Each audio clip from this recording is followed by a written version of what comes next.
ठीक है भाई, आज हम लोग रिवीजन करेंगे बॉडी फ्लूइड एंड सर्कुलेशन का। और देखो हमने बताया था चूँकि क्विक रिवीजन है तो हम लिखेंगे नहीं कुछ ज़्यादा। तुम्हारे पास इस तरह के मॉड्यूल होंगे, इनसे पहले पढ़ लेना और फिर इसको सुनना।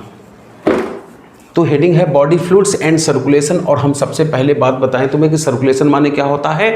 चक्कर काटना। सर्कुलेशन माने होता है चक्कर काटना, और जिसका मुख्य उद्देश्य होता है चीज़ों को एक तरफ से दूसरी तरफ पहुंचाना। जैसे लिवर में बनी हुई यूरिया को ब्लड किडनी तक पहुंचाता है, या हम कह सकते हैं इंटेस्टाइनल गैस्ट्रो इंटेस्टाइनल ट्रैक्ट से ब्लड प्रत्येक बॉडी सेल तक ग्लूकोज और ऑक्सीजन पहुंचाता है ना। तो इस तरह से सर्कुलेशन माने होता है चक्कर काटना। और तुम्हें पता है कि हम तुम्हें बताएं कि जैसे अमीबा है, और अमीबा जो है मान लो ऐसे तो पानी में होता है, हमने चलो जमीन पे बना लिया, और इसने मान लो यहाँ से फूड इसको मिल गया, इसने इनटेक कर लिया, फूड आ गया फूड वैक्यूल के अंदर। तुम जानते हो कि इसी में लाइसोसोम्स जाके चिपक जाते हैं और फिर यहीं पर भोजन का डाइजेशन होता है, पचे पचाए न्यूट्रिएंट इसी डिफ्यूज होकर बाहर आ जाते हैं। अब मान लो अमीबा में कोई एक्टिविटी पोस्टीरियर एंड पर हो रही, जैसे हम तुम्हें बताएंगे एक प्रोसेस होता है ऑस्मो रेगुलेशन, जो कि पीछे की तरफ होता है। और ऑस्मो रेगुलेशन में जब फालतू का पानी बाहर निकाला जाता है तो बहुत सारी एनर्जी खर्च होती है। एनर्जी बनाने के लिए फूड और ऑक्सीजन चाहिए, आखिरकार फूड तो आगे है, पीछे कैसे आए? तो भगवान ने क्या किया, इसके साइटोप्लाज्म को ऐसे चक्कर कटवा दिया। और हमने तुम्हें बताया इन्हीं प्रोटोप्लाज्मिक स्ट्रीमिंग्स को हम लोग साइक्लोसिस कहते हैं। और इन्हीं धाराओं के साथ ये फूड वैक्यूल भी पूरे साइटोप्लाज्म में नाचती रहती है, और जिससे पचे पचाए न्यूट्रिएंट पूरे साइटोप्लाज्म में यूनिफॉर्म डिस्ट्रीब्यूटेड हो जाते हैं ना, डिस्ट्रीब्यूट हो जाते हैं। तो इस तरह से हमने कहा था ये भी एक प्रकार का सर्कुलेशन ही है। लेकिन यहाँ जो भी चक्कर काट रहा, सेल के अंदर चक्कर काट रहा, इसलिए हमने इसका नाम दे दिया इंट्रासेलुलर सर्कुलेशन। क्या नाम दिया? Intracellular circulation. इंट्रासेलुलर सर्कुलेशन इसका नाम दिया। और इसमें यही आता है कौन? Protoplasmic streamings. प्रोटोप्लाज्मिक स्ट्रीमिंग्स क्या कहते हैं? साइक्लोसिस किसमें पाई जाती है? ऑल यूकैरियोट्स में पाई जाती है, चाहे वो यूनिसेलुलर हो या मल्टीसेलुलर। तो इस तरह से हम कह सकते हैं कि ये भी एक प्रकार का सर्कुलेशन है। फिर तुमने जब किंगडम एनिमलिया शुरू किया था, सबसे पहले उसमें आता था पोरीफेरा। पोरीफेरा में हम लोग स्पंजेस पढ़ते थे, तुम्हें पता होगा स्पंज पानी में रहते थे। और जो स्पंज होते थे पुराने ज़माने में ये नहीं समझ में आता था कि ये एनिमल है कि प्लांट, क्योंकि ये पौधों की तरह किसी अत्तर पत्थर पर जिंदगी भर चिपके रहते थे। और जब ये जिंदगी भर चिपके रहेंगे, और मान लो गंगा जी में तुमने प्रसाद चढ़ाया, प्रसाद है यहाँ, तो ये चल के भोजन के पास नहीं जा पाते थे, भोजन को इनके पास आना पड़ेगा। इसलिए भगवान ने क्या किया था, इनके शरीर में छोटे छोटे छेद बनाए थे, जिनको हम लोग कहते थे ऑस्ट्रिया। क्या कहते थे? ऑस्ट्रिया कहते थे। और अंदर की तरफ ऐसे फ्लैजिलेटरी सेल्स बनाई थी, जिनको हम लोग कॉलर सेल या साइड कहते थे। जब इनके फ्लैजिला ऐसे फड़फड़ाते थे तो यहां से भरा हुआ पानी बाहर चला जाता था, यहां वैक्यूम हो जाता था। इस वैक्यूम को भरने के लिए बाहर से पानी की धारा आती थी, इसी पानी की धारा के साथ फूड पार्टिकल भी आ जाता था। तो इस तरह से हम कह सकते हैं कि भगवान ने सेडेंटरी लाइफ के लिए एक अनुकूलन कर दिया था, एडाप्टेशन कर दिया था, और इसी का नाम था कैनाल सिस्टम। याद आया? तो कुल मिला के ये कह सकते हैं कि इसी की पानी की धारा के साथ शरीर के अंदर बनी CO2 बाहर आ जाती है, इसी पानी की धारा के साथ शरीर के अंदर बनी वेस्ट प्रोडक्ट अर्थात अमोनिया बाहर आ जाती है। तो यहाँ पर चीजों को एक तरफ से दूसरी तरफ कौन पहुंचाता है? वाटर पहुंचाता है। लेकिन ये पानी सेल के अंदर बह रहा है, सेल के बाहर बह रहा है। इसलिए हमने जो कुछ बताने जा रहे हैं उसका नाम रख दिया है एक्स्ट्रा सेलुलर सर्कुलेशन। और एक्स्ट्रा सेलुलर सर्कुलेशन में सबसे पहले हम बात कर रहे हैं पोरीफेरा की, जहां पानी दौड़ता है। पोरीफेरा के बाद अगर तुम्हें अगला फाइलम याद आया हो जिसमें सिलेंट्रेटा आते हैं, जिसमें हाइड्रा आते हैं, और हाइड्रा का मान लो ये है माउथ के नीचे तुमने सुना होगा हाइपोस्टोम होता है। हाइपोस्टोम के बाद गैस्ट्रिक रीजन के बाद स्टॉक रीजन सुना होगा। और यहीं पर अलग बात है कि टेंटिकल्स भी पाए जाते थे। तुम्हें ध्यान हो हाइड्रा के शरीर में सिंगल ओपनिंग होती थी, इसी को कहते हैं तुम्हें माता चा पिता तुम्हें, अर्थात तुम्ही मेरे माउथ तुम्ही मेरे एनस। यहीं से पानी की धारा अंदर आती है, उसी में फूड आ जाता है, और साथ ही साथ यहीं से पानी की धारा बाहर जाती है। तुम्हें पता है इसलिए अमीबा के शरीर को ब्लाइंड सैक जैसी बॉडी कहलाती थी। तो कुल मिला के हाइड्रा में भी हम तुम्हें बताएंगे कि चीजों को एक तरफ से दूसरी तरफ पहुंचाने का काम कौन करता है? पानी ही करता है। कुल मिला के हम तुम्हें ये बताएं कि इनमें सर्कुलेशन होता है किसका? वाटर सर्कुलेशन होता है। बिल्कुल ऐसे ही टीनोफोरा में भी होता है। इसके बाद फाइलम आता था टीनोफोरा, उसका अलग से नहीं बताएंगे। फिर आता था प्लेटीहेल्मिन्थीज। तुम्हें ध्यान हो प्लेटीहेल्मिन्थीज में हम लोग टेनिया सोलियम पढ़ते थे, और जब टेनिया सोलियम पढ़ते थे, चलो अभी उसका हमने सिर बनाया, इसके बाद हमने तुम्हें उसको नेक बनाई, नेक के बाद हमने उसका बॉडी बनाई। बॉडी छोटी छोटी सेगमेंट से मिलकर बनी होती है, जिनको हम लोग प्रोग्लॉटिड्स कहते थे। क्या कहते थे? प्रोग्लॉटिड्स। और जब तुम्हें एक चलो प्रोग्लॉटिड को बाहर बना लें तो ऐसा लगता है ये है इसकी बॉडी वाल। तुम्हें जब हम एनिमल किंगडम पढ़ाया था उस समय ये कहा था कि जो ये टीनिया सोलियम होता है इसके माउथ नहीं होता है, और माउथ नहीं होगा तो फिर एनस का काम क्या है, जब खाना खाएगा नहीं तो निकाले कहाँ से। तो हमने तुम्हें कहा माउथ एनस की बात छोड़ो, पूरा डाइजेस्टिव सिस्टम ही एब्सेंट होता है। फिर ये बाबूजी जिंदा कैसे रहते हैं? एक्चुअली खाना हम खाते हैं, पचाते हम हैं, और हमारे द्वारा पचे पचाए न्यूट्रिएंट को डायरेक्ट बॉडी वाल से एब्जॉर्ब कर लेता है। जब तुम्हें किंगडम एनिमलिया बताया था तब ये भी कहा था कि इसके शरीर में एक फ्लूइड भरा होता है, बॉडी वाल और इंटरनल ऑर्गन के बीच में कोई रिक्त स्थान नहीं होता, खाली जगह नहीं होती, मतलब सीलोम नहीं होती है। और इस लूज टिश्यू का नाम था लूज मेसोडर्मल टिश्यू का नाम था पैरेनकाइमा। जैसे दलदल में आम धसे होते हैं वैसे ही इसके अंदर तमाम सारे इंटरनल ऑर्गन धसे होते हैं, एक एक सेगमेंट में 33,000 टेस्टिस धसे होते हैं। अब मान लो यहाँ से बॉडी वाल से क्रॉस करते हुए भोजन आ भी गया तो इस ग्लूकोज की आवश्यकता तो इसको भी है, सारे प्रत्येक टेस्टिस को है। तो भगवान ने क्या किया, इनका जो बॉडी फ्लूइड है यही ऐसे चक्कर कटवा दिया जिसके साथ न्यूट्रिएंट प्रत्येक बॉडी ऑर्गन तक चले जाते हैं। कुल मिला के हम ये कहना चाहते हैं कि प्लैटीहेल्मिन्थेज में किस चीज का सर्कुलेशन होता है, तो कहोगे पैरेनकाइमल फ्लूइड का सर्कुलेशन होता है ना। फिर इसके बाद तुमने फाइलम पढ़ा था एस्केल्मेंथीज, चाहे एस्केल्मेंथीज कह दो चाहे इसी को कहते थे निमेटोडा, क्योंकि नीमा माने धागा होता था। और जो हम तुम्हें बताएंगे जो एस्केरिस होता है वो भी हमारी यही रहता है, स्मॉल इंटेस्टाइन में ही रहता है, विद फैमिली मतलब मेल फीमेल दोनों रहते हैं यहीं पर।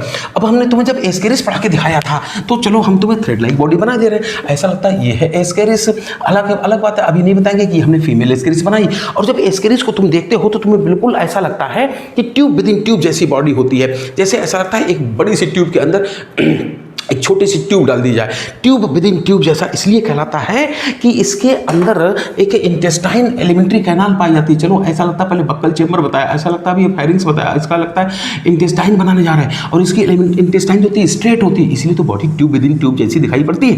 खैर अब हम तुम्हें बताएंगे कि एस्केरिस में बॉडी वाल और इंटरनल ऑर्गन के बीच खाली तो जगह होती है, लेकिन ये जो सीलोम होती है इस पर इनर लाइनिंग पेरिटोनियम की नहीं होती है, इसलिए ऐसी कैविटी को हम लोग स्यूडोसील कहा करते हैं। और यहाँ पर भी एक फ्लूइड भरा होता है, यहाँ पर उसको कहा जाता है स्यूडोसिलोमिक फ्लूइड, ठीक है। चूंकि हमारी रहता तो ये भी इंटेस्टाइन में है, और हमने तुम्हें बताया हमारे द्वारा दिए गए अर्धपचे भोजन को अर्थात सेमी डाइजेस्टेड फूड को खाता है, जिसको हम लोग काइम कहते हैं। जब सेमी डाइजेस्टेड फूड अर्धपचा भोजन इसके इंटेस्टाइन में आता है तब यहाँ पर इसका डाइजेशन कंप्लीट होता है और पचे पचाए न्यूट्रिएंट इंटेस्टाइन की दीवार से डिफ्यूज होकर बाहर आ जाते हैं। मान लो बॉडी की इस सेल को जो है ग्लूकोज चाहिए, मान लो बॉडी की इस सेल को ग्लूकोज चाहिए, तो यहाँ तक ग्लूकोज कैसे पहुंचे? इसलिए क्या किया भगवान ने, इस सीलोमिक फ्लूइड को ऐसे चक्कर कटवा दिया जो न्यूट्रिएंट को प्रत्येक बॉडी सेल तक दे आता है। कुल मिला के हम तुमसे पूछें कि निमेटोडा में किस चीज का सर्कुलेशन होता है, तो तुम कहोगे स्यूडोसिलोमिक फ्लूइड का सर्कुलेशन होता है। याद आया? इसके बाद हम लोग पढ़ते थे फाइलम एनिलिडा पढ़ते थे, और इसके बाद फाइलम पढ़ते थे आर्थ्रोपोडा पढ़ते थे, इसके बाद पढ़ते थे फाइलम मोलस्का पढ़ते थे, इसके बाद फाइलम पढ़ते थे हम लोग कौन सा एकाइनोडर्मेटा पढ़ते थे, इसके बाद फाइलम पढ़ते थे कौन सा एकाइनोडर्मेटा के बाद फाइलम पढ़ते थे हेमिकार्डेटा, और फिर पढ़ते थे फाइलम कार्डेटा। चूंकि यहाँ नंबर 10वां आया, वरना 11 होते हैं क्योंकि बीच में हमने टिनोफोरा नहीं लिखा। हम तुम्हें एक बात बताएं, एनिलिडा में अर्थवर्म आता है। कौन आता है? अर्थवर्म आता है। और जब हम इंटरमीडिएट में थे तो हमें अर्थवर्म का डिसेक्शन करके उसके नेफ्रिडिया निकालने को कहा गया। तो हम तुम्हें बताएं कि एग्जामिनर ने पूछा कि अर्थवर्म का डिसेक्शन करके नेफ्रिडिया निकाल सकते हो, क्योंकि ट्यूशन वाले मास्टर साहब ने सामयिक बता दिया था कि तुमको अर्थवर्म दिया जाएगा। तो हमने कहा हाँ बिल्कुल गुरुजी, क्योंकि ट्यूशन वाले मास्टर ने सब सिखा रखा था। तो उन्होंने हमें पहले तो जैसे अर्थवर्म पकड़ाया तो बोले पहले ये बताओ अर्थवर्म का डिसेक्शन वेंट्रल साइड से करेंगे डॉर्सल साइड से। देखो हम लोग जितने होते हैं, जितने रीढ़ की हड्डी वाले जानवर होते हैं, बैकबोन वाले जानवर होते हैं, तो चूक जान दो बैकबोन के अंदर स्पाइनल कार्ड होती है, अर्थात नर्वस टिश्यू का पार्ट होता है। नर्वस टिश्यू में रीजनरेशन पावर नहीं होती है, इसलिए कहीं कैंची लगना, कहीं स्पाइनल कार्ड काट गई तो पूरा शरीर बर्बाद हो जाएगा। इसलिए हम लोगों को जब पेट फाड़ा जाता है तो हमेशा वेंट्रल साइड से फाड़ा जाता है, लेकिन जितने इनवर्टिब्रेट्स होते हैं इनकी नर्व कार्ड वेंट्रल साइड में होती है, इसलिए इनका डिसेक्शन हमेशा डॉर्सल साइड से किया जाता है। तो हमने तुरंत बोला कि हम शायद अर्थवर्म का डिसेक्शन कर सकते हैं। बोला किधर से करोगे? हमने डॉर्सल साइड से। उसने हमें अर्थवर्म पकड़ा दिया कि उसमें ये बताओ कि किधर डॉर्सल है किधर वेंट्रल है। ट्यूशन वाले मास्टर साहब ने बताया था, पहले सिखा दिया। तो हमने कहा कि गुरुजी आंखें बंद करके बताएंगे, आंखें खोल के? बोले आए तुम तो ज्यादा बड़े वाले टीचर हो। तो हमने कहा बोला आंखें बंद करके बताओ। तो हम इसको गुरुजी ने बताया था कि इसको छू के देखना, जिधर खुरदरा लगे समझ जाना वो वेंट्रल साइड है, और जिधर चिकना चिकना लगे वो डॉर्सल साइड है। हम तो कहते हैं अर्थवर्म की बात छोड़ो, दुनिया के सारे जानवर ऐसे ही होते हैं। अगर हम इधर छूते हैं तो कहीं नाक है, कहीं मूंछ है, कहीं पूंछ है, तुम समझदार हो, ऊपर से लेकर नीचे जगह जगह उबड़ खाबड़ है, लेकिन पीठ तो सपाट है, अर्थात इधर कोई कुछ भी नहीं। तो हमेशा डॉर्सल साइड में हम लोग चिकने होते हैं और वेंट्रल साइड में उबड़ खाबड़ होते हैं। तो इस तरह से वेंट्रल डॉर्सल पहचान लिया हमने।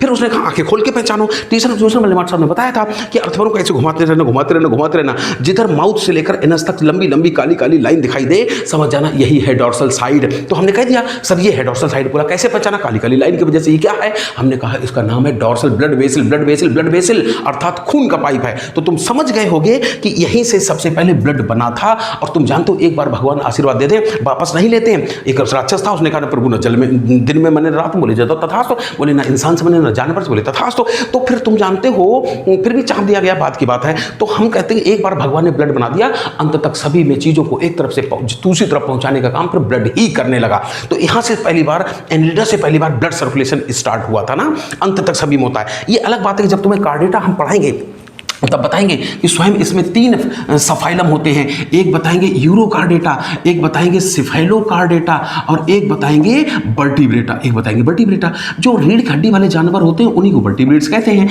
और इन जो वर्टिब्रेट्स होते हैं इनमें हम बताएंगे ब्लड के अलावा एक और फ्लूइड होता है बॉडी में। जैसे तुमने देखा हो कहीं चोट लग जाए तो क्लॉटिंग हो जाती है, धक्का पड़ने के बाद वहां से हल्का पीला पीला पानी आता है, हालांकि उसको सीरम कहते हैं। इसी तरह का फ्लूइड का बॉडी के अंदर होता है जिसको लिम्फ कहते हैं। तो तुम समझ गए कि ह्यूमन चूंकि वर्टिब्रेट है, इसके अंदर दो चीजें सर्कुलेट करती होंगी, blood as well as lymph. बात समझते ना? इस तरह से हमने बताया। तो एक बात बताओ, ज्यादातर सभी फाइलम में ब्लड ही तो है, तो most commonly used body fluid कौन सा होता है इन मोस्ट ऑर्गेनिज्म? तो कहोगे ब्लड ही होता है। कौन सा होता है? ब्लड होता है। चलो एक बात तुम्हें बताएं, हम धीरे धीरे कार्डेटा से ह्यूमन की तरफ जाएंगे।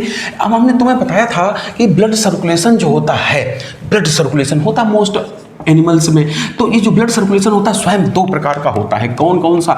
एक होता है ओपन टाइप। कौन सा?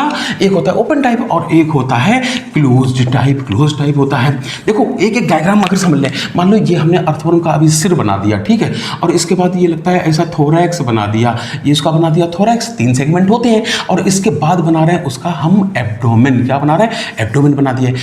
जब तुम्हें क्लासिफिकेशन पढ़ाएंगे तो हम तुम्हें बताएंगे कि फाइलम एनिलिडा के बाद भाई प्लेटीहेल्मिन्थीज एसिलोमेट होते हैं, एस्केल्मिन्थीज स्यूडोसिलोमेट होते हैं और बाकी सब यूसिलोमेट होते हैं। यू माने ट्रू, सिलो माने बॉडी कैविटी, अर्थात ऐसी बॉडी कैविटी जिस पर अंदर साइड से इनर लाइनिंग हो किसी चीज की। क्या कहते हैं इस चीज को? पेरिटोनियम।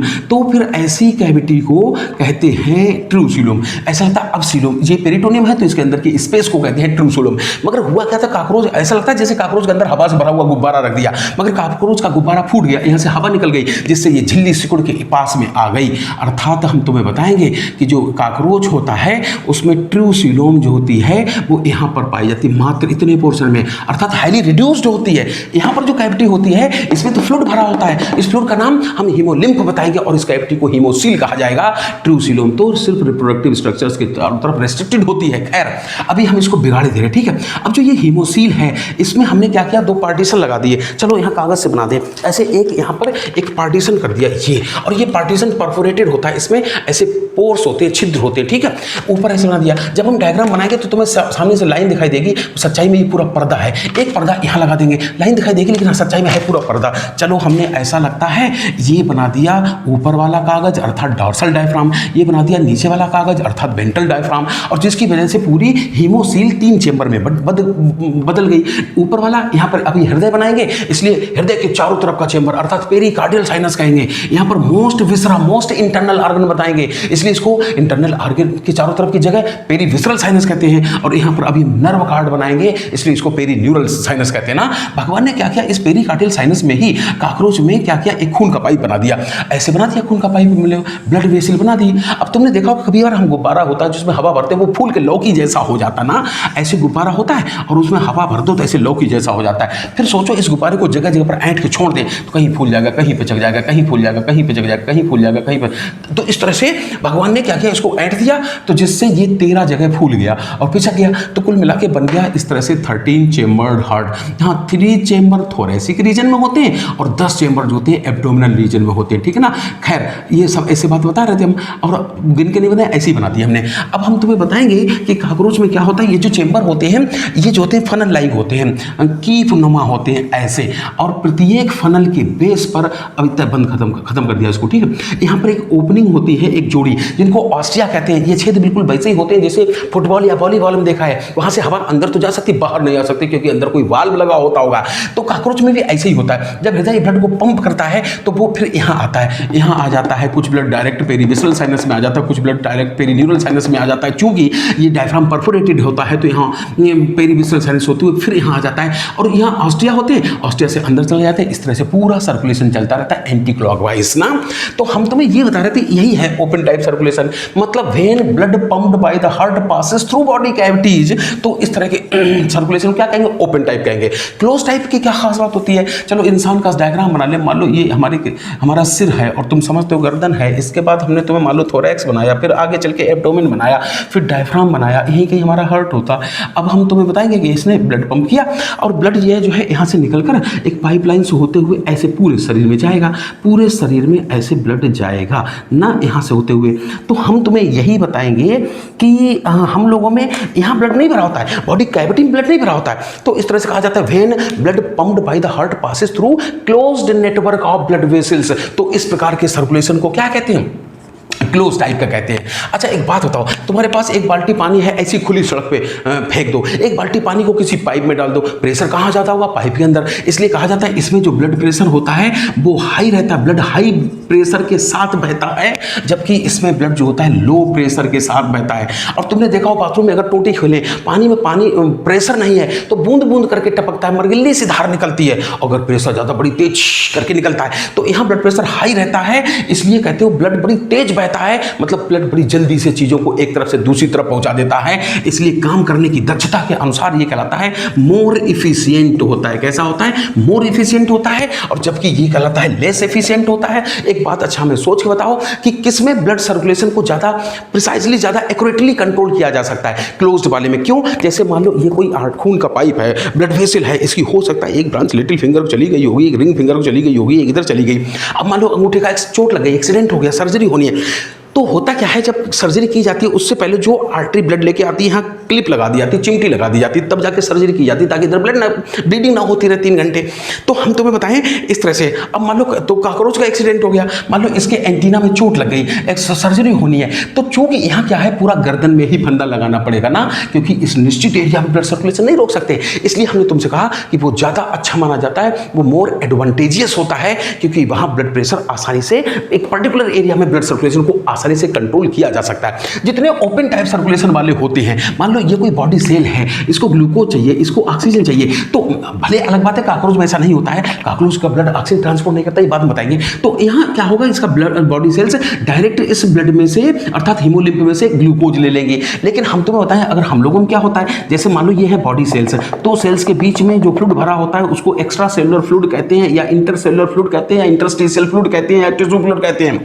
और हम तुम्हें बताएंगे हम लोगों में ग्लूकोज निकल के पहले यहाँ आएगा ईसीएफ में, तब जाके सेल में जाएगा। इसी तरह अगर सेल में कार्बन डाइऑक्साइड बनी तो पहले ईसीएफ में आएगी, तब जाके सेल में आएगी। तो कहा जाता है कि ओपन टाइप सर्कुलेशन में डायरेक्ट एक्सचेंज होता है किसी भी चीज का between blood and body cell. वो चीज न्यूट्रिएंट हो सकते हैं, मिनरल्स होते हैं, हार्मोन्स हो सकते हैं, कुछ भी हो सकता है। लेकिन जो क्लोज सर्कुलेटरी सिस्टम वाले जानवर होते हैं उनमें exchange between blood and body cell कैसे होता है, थ्रू ईसीएफ हुआ करता है। याद आया? इस तरह से हमने तुम्हें 2 प्रकार का सर्कुलेशन बताया। अच्छा फिर से बताओ एक बार, ब्लड सर्कुलेशन सबसे पहले किस फाइलम में बना था? एनिलिडा में बना था, एनिलिडा में बना था। इसके बाद आर्थ्रोपोडा में भी था, इसके बाद मोलस्का में भी था, और इसके बाद जो है एकाइनोडर्मेटा में भी था, हेमिकार्डेटा और कार्डेटा सब में था। अब हमने तुमसे बताएं किसमें ओपन टाइप होता है, किसमें क्लोज टाइप का होता है। तो हम तुम्हें बताएं ये पहला वाला छोड़ दो और आखिरी वाला छोड़ दो, इन्हीं में केवल होता है क्लोज्ड। कैसा होता है? क्लोज्ड। और बाकी जितने बीच के होते हैं इनमें सदा ओपन टाइप ही होता है। तो जब आर्थ्रोपोडा पढ़ाएं, चाहे मोलस्का, चाहे एकाइनोडर्मेटा, हेमिकार्डेटा तक में ओपन टाइप ब्लड सर्कुलेशन ही होता है ना। इस तरह से तुम्हें याद रहेगा। अब हम तो एक बात बताएं, जब हम तुम्हें एनिलिडा पढ़ाएंगे फाइलम, तो बताएंगे कि हम सबसे पहले एनिलिडा को पहले 3 भागों में बांटते थे, 3 क्लासेस में बांटते थे, जैसे पॉलीकीटा, नंबर 2 ओलिगोकीटा, नंबर 3 हीरोडेनिया। हीरोडेनिया में हम तुम्हें बताएंगे पॉलीकीटा में नेरिस पढ़ा करते थे, ओलिगोकीटा में अर्थवर्म पढ़ा करते थे, हीरोडेनिया में लीच अर्थात जोंक पढ़ा करते थे ना।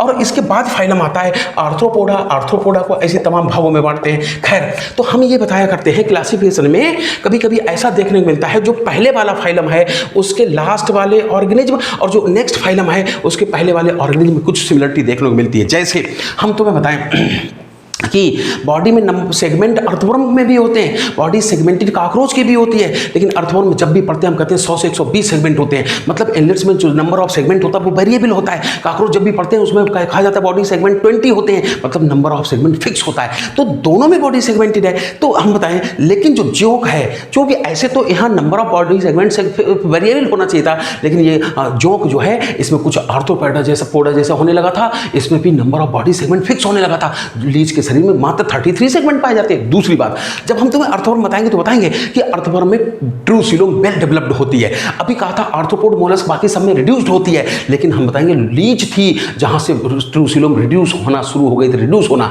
इसी तरह सारे एनलेट्स में क्लोज्ड सर्कुलेशन होता है, बाकी सब में ओपन था। लीच में भी पहली बार ओपन सर्कुलेटरी सिस्टम शुरू हो गया था, याद आया? तो इस तरह से हमने तुम्हें दो प्रकार का ब्लड सर्कुलेशन बताया। जब तक हम बिगाड़ रहे बताना कि ब्लड सर्कुलेशन की स्टडी को क्या कहते हैं, एंजियोलॉजी कहते हैं। और फादर ऑफ एंजियोलॉजी किसको कहते हैं? विलियम हार्वे को कहते हैं। विलियम हार्वे को कहते थे, इन्होंने सांप पे अध्ययन करके ब्लड सर्कुलेशन को खोजा था। सांप माने रेप्टाइल्स, रेप्टाइल माने वर्टिब्रेट, वर्टिब्रेट माने क्लोज्ड। तो वास्तव में विलियम हार्वे ने क्लोज सर्कुलेटरी सिस्टम को खोजा था। खैर, हम तुम्हें अगर वर्टिब्रेट्स की बात करें, सर्कुलेशन इन वर्टिब्रेट्स, सर्कुलेशन इन रीढ़ की हड्डी वाले जानवर, तो अभी कहा था कि रीढ़ की हड्डी वाले जानवरों में ब्लड के अलावा एक और चीज बहती है, क्या? लिम्फ। इसलिए वर्टिब्रेट्स के सर्कुलेटरी सिस्टम में दो मेन सिस्टम है। नंबर एक, इसको तो कहेंगे ब्लड वेस्कुलर सिस्टम। दो सिस्टम होते हैं, एक ब्लड वेस्कुलर सिस्टम और एक होता है कौन सा?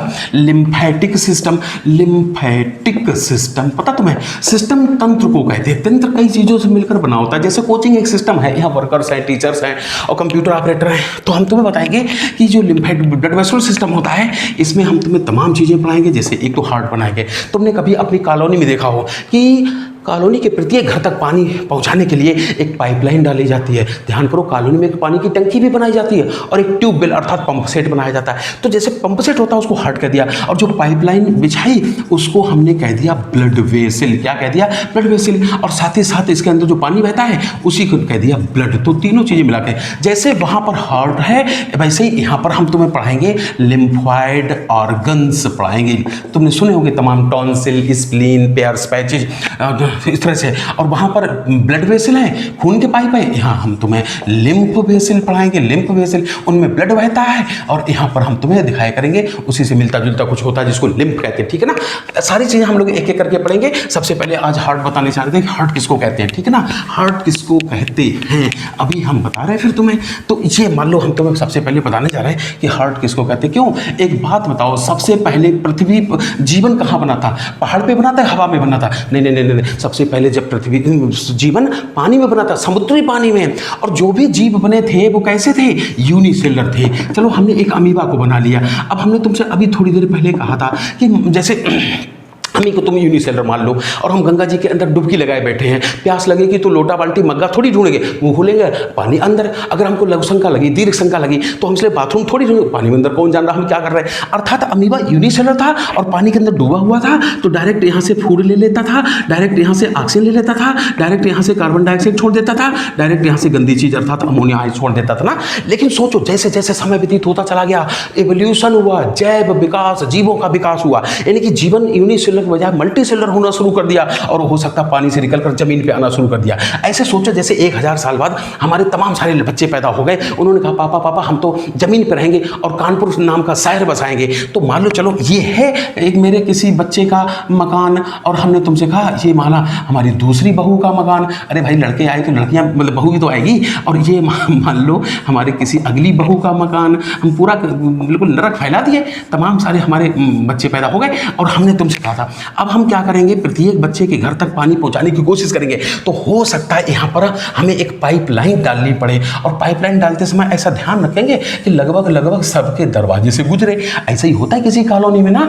तो इस तरह से भगवान ने खूब ब्लड वेसल बना दी, और अंत में क्या किया, इसी ब्लड वेसल में कहीं ना कहीं कर दिया मॉडिफिकेशन, जिससे उसकी दीवार फूलने पिचकने वाली हो गई, मतलब कॉन्ट्रैक्टाइल हो गई। बिल्कुल वैसे ही जैसे तुमने बचपन में देखा हो साइकिल पे बर्फ बेचने आते थे और हैंडल पर ऐसे भोंपू लगाए होते थे। ऐसे तो वो ब्रास का बना होता था, लेकिन हम तुम्हें बताएं इसमें एक जगह ऐसे कुछ रबर का बना होता था, इसको दबाते थे, पौ पौ, बड़ा मजा आता था ना। तो इस तरह से ये जो दीवार है ये कॉन्ट्रेक्टाइल हो गई और इसी को कहने लगते हैं हार्ट। तो हार्ट कुछ नहीं होता है, सिंपली क्या होता है, मॉडिफाइड ब्लड वेसल होता है, blood vessel, modified blood vessel होता है। और ये किसी कॉलोनी में ट्यूबवेल का काम करता है, पंप सेट का काम करता है, अर्थात एक एज पंपिंग स्टेशन। और साथ ही साथ हम तुम्हें बताएं कि सोचो जब से मम्मी के पेट में आए, अब लगभग 27 दिन के हो पाए थे, 1 महीने के हो पाए थे, तब से दिल धड़कना शुरू हो गया था, आखिरी सांस तक धड़कता रहेगा। अर्थात इसको बिजिएस्ट बॉडी आर्गन कहते हैं। हालांकि बहुत ही कोई कानून नहीं करे तो इसको कहते हैं physiologically busiest body organ. Metabolically busiest body organ तो लिवर होता है, क्योंकि कुछ भी खाते पीते हैं तो उसको डिसीजन लेना पड़ता है कि किस चीज़ को आगे ब्लड में जाने दे, किस चीज़ को आगे ब्लड में ना जाने दे। तो physiologically busiest organ of the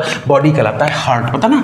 इस तरह से हमने तुम्हें बताया। और कहा जाता है कि जितने भी वर्टिब्रेट्स होते हैं सभी में हार्ट होता है और मसल्स का ही बना होता है, क्योंकि ऐसा कोई भी अंग जिसमें कॉन्ट्रैक्शन की क्षमता होती है, गारंटी है उसकी दीवार में मसल्स जरूर होंगी ना, क्योंकि मसल्स में कॉन्ट्रैक्शन रिलैक्सेशन की क्षमता होती है। तो हम तुम्हें ये बता रहे थे कि वर्टिब्रेटा में तो हम लोग फिश पढ़ा करेंगे, वर्टिब्रेटा में तो मेंढक अर्थात एम्फीबियंस पढ़ा करेंगे, कछुआ, छिपकली, सांप भी तो पढ़ेंगे, रेप्टाइल्स, और हम चिड़िया भी तो पढ़ेंगे, और साथ ही साथ मैमल्स मतलब स्तनधारी पढ़ेंगे। हम तुम्हें बताएंगे कि जो अभी दिखाएंगे कि मछलियां जो होती हैं उनमें ऐसा हार्ट होता है, कैसा, 2 चैम्बर्ड होता है, और एम्फीबियंस रेप्टाइल्स में 3 चैम्बर्ड होता है, और बर्ड मैमल्स में 4 चैम्बर्ड हार्ट होता है ना।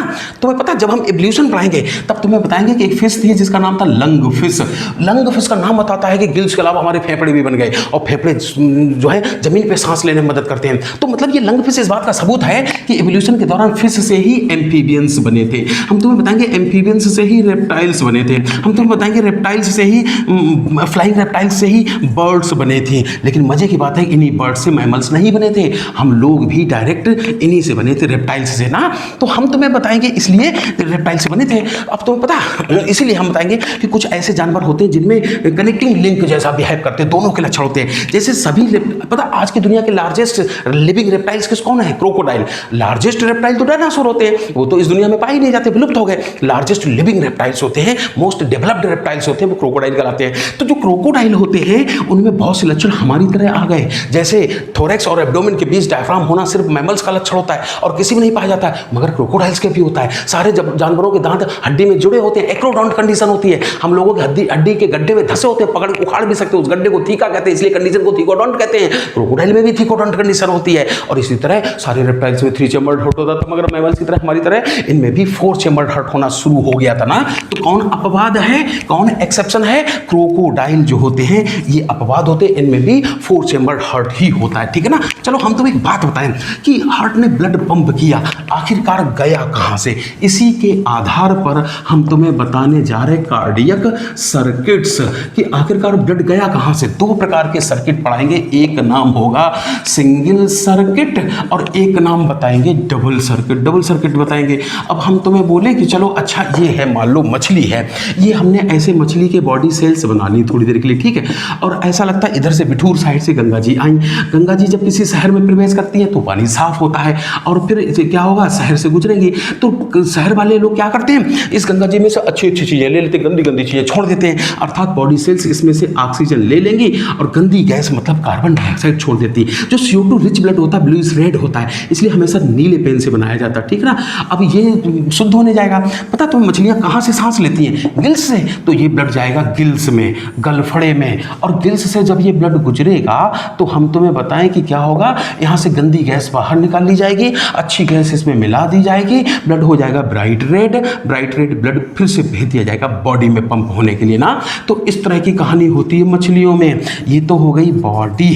अब हमने तुम्हें बताया, चूंकि अभी कहा था कि हार्ट क्या होता है, पंपिंग सिस्टम क्या होता है, मॉडिफाइड ब्लड वेसल होता है। इसी पाइप को कहीं पर भगवान ने, पता गंदा ब्लड जिसमें बहता है क्या कहलाती है, वेन, अच्छा ब्लड बहता है उनको क्या कहते हैं, आर्टरी। भगवान ने क्या किया, यहाँ पर कुछ मॉडिफिकेशन कर दिया, कुछ कॉन्ट्रैक्टाइल वाल बना दी, फूलने पे चकने वाली दीवार बना दी ऐसे।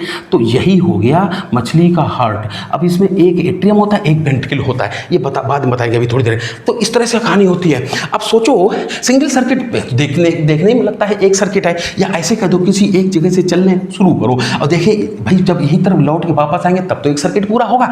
तो यहाँ से चलें और देखिए हृदय से कितनी बार गुजरना पड़ता है, एक, ब्लू सर्किट पूरा हो गया। ऐसे सर्कुलेशन को सिंगल सर्कुलेशन कहते हैं। इस डायग्राम से देखकर साफ नजर आता है कि फिश में 2 चैम्बर्ड हार्ट होता है, और चूंकि गौर से देखो तो ऐसा लगता है फिश का हार्ट वेन के मॉडिफिकेशन से बना है, अर्थात ओरिजिन के आधार पर मछली के हार्ट को वेनस हार्ट भी कहते हैं ना। अब चलो इसको बिगाड़ दे, थोड़ा इधर जाओ, 4 चैम्बर्ड हार्ट वाले जानवरों में आ जाओ। चलो ये हमने 4 चैम्बर बनाए, अभी हमने थोड़ा सा नकली डायग्राम बना लिया, असली जब ह्यूमन हार्ट पढ़ाएंगे तब दिखाएंगे, ठीक है।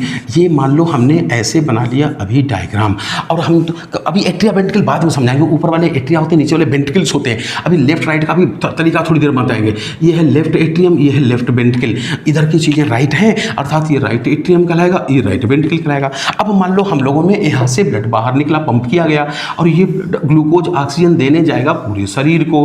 फिर वही होगा जैसे शहर से गंगा जी गुजरी थी, क्या होगा, बॉडी सेल्स इस ब्लड में से अच्छी अच्छी चीज़ें ले लेंगी, गंदी गंदी चीज़ें छोड़ देंगी, ब्लड हो जाएगा गंदा, अर्थात डीऑक्सीजनेटेड ब्लड। और ये डीऑक्सीजनेटेड ब्लड हम लोगों में लौट के यहाँ आएगा, कहाँ, राइट एट्रियम में।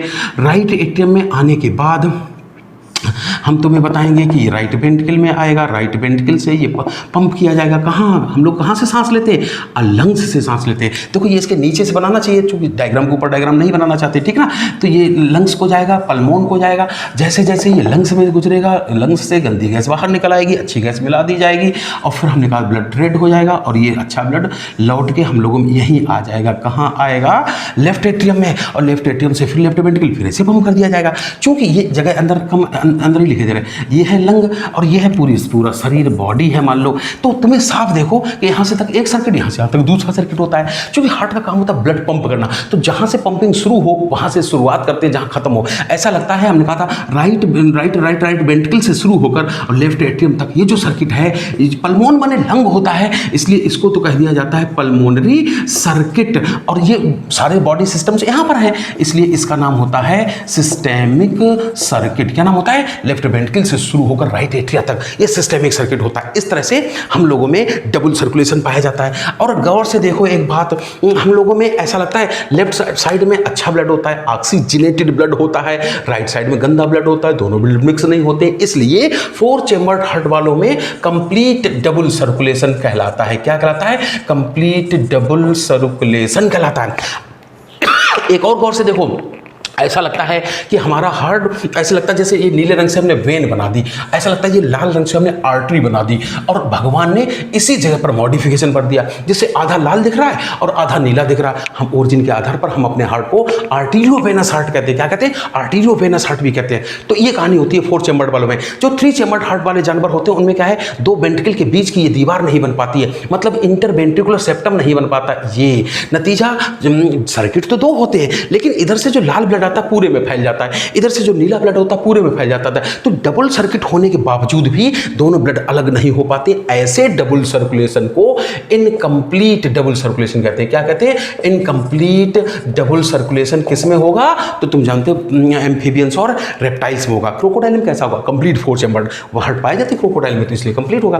तो ये हमने तुम्हें एक बात बता दी। थोड़ी सी एक बात छोटी सी यहीं पर और बता दें कि अभी कहा था कि आर्टरी किसको कहते हैं, वेन किसको कहते हैं। तो देखो ऐसे तो जल्दबाजी में कह देते हैं कि जो जिनमें ऑक्सीजनेटेड ब्लड होता है वो आर्टरी, और जिनमें गंदा अर्थात डीऑक्सीजनेटेड ब्लड होता है वेन कहलाती है। ये सही डेफिनेशन नहीं है। देखो आर्टरी जो होती है हमेशा उसको कहते हैं जो away from the heart blood ले जाए, वो सदा आर्टरी कहलाती है, चाहे अच्छा ब्लड हो चाहे गंदा। जैसे यहाँ तो अच्छा ब्लड है, लेकिन ये जो जाती है लंग्स को ब्लड लेने, ये भी आर्टरी ही है।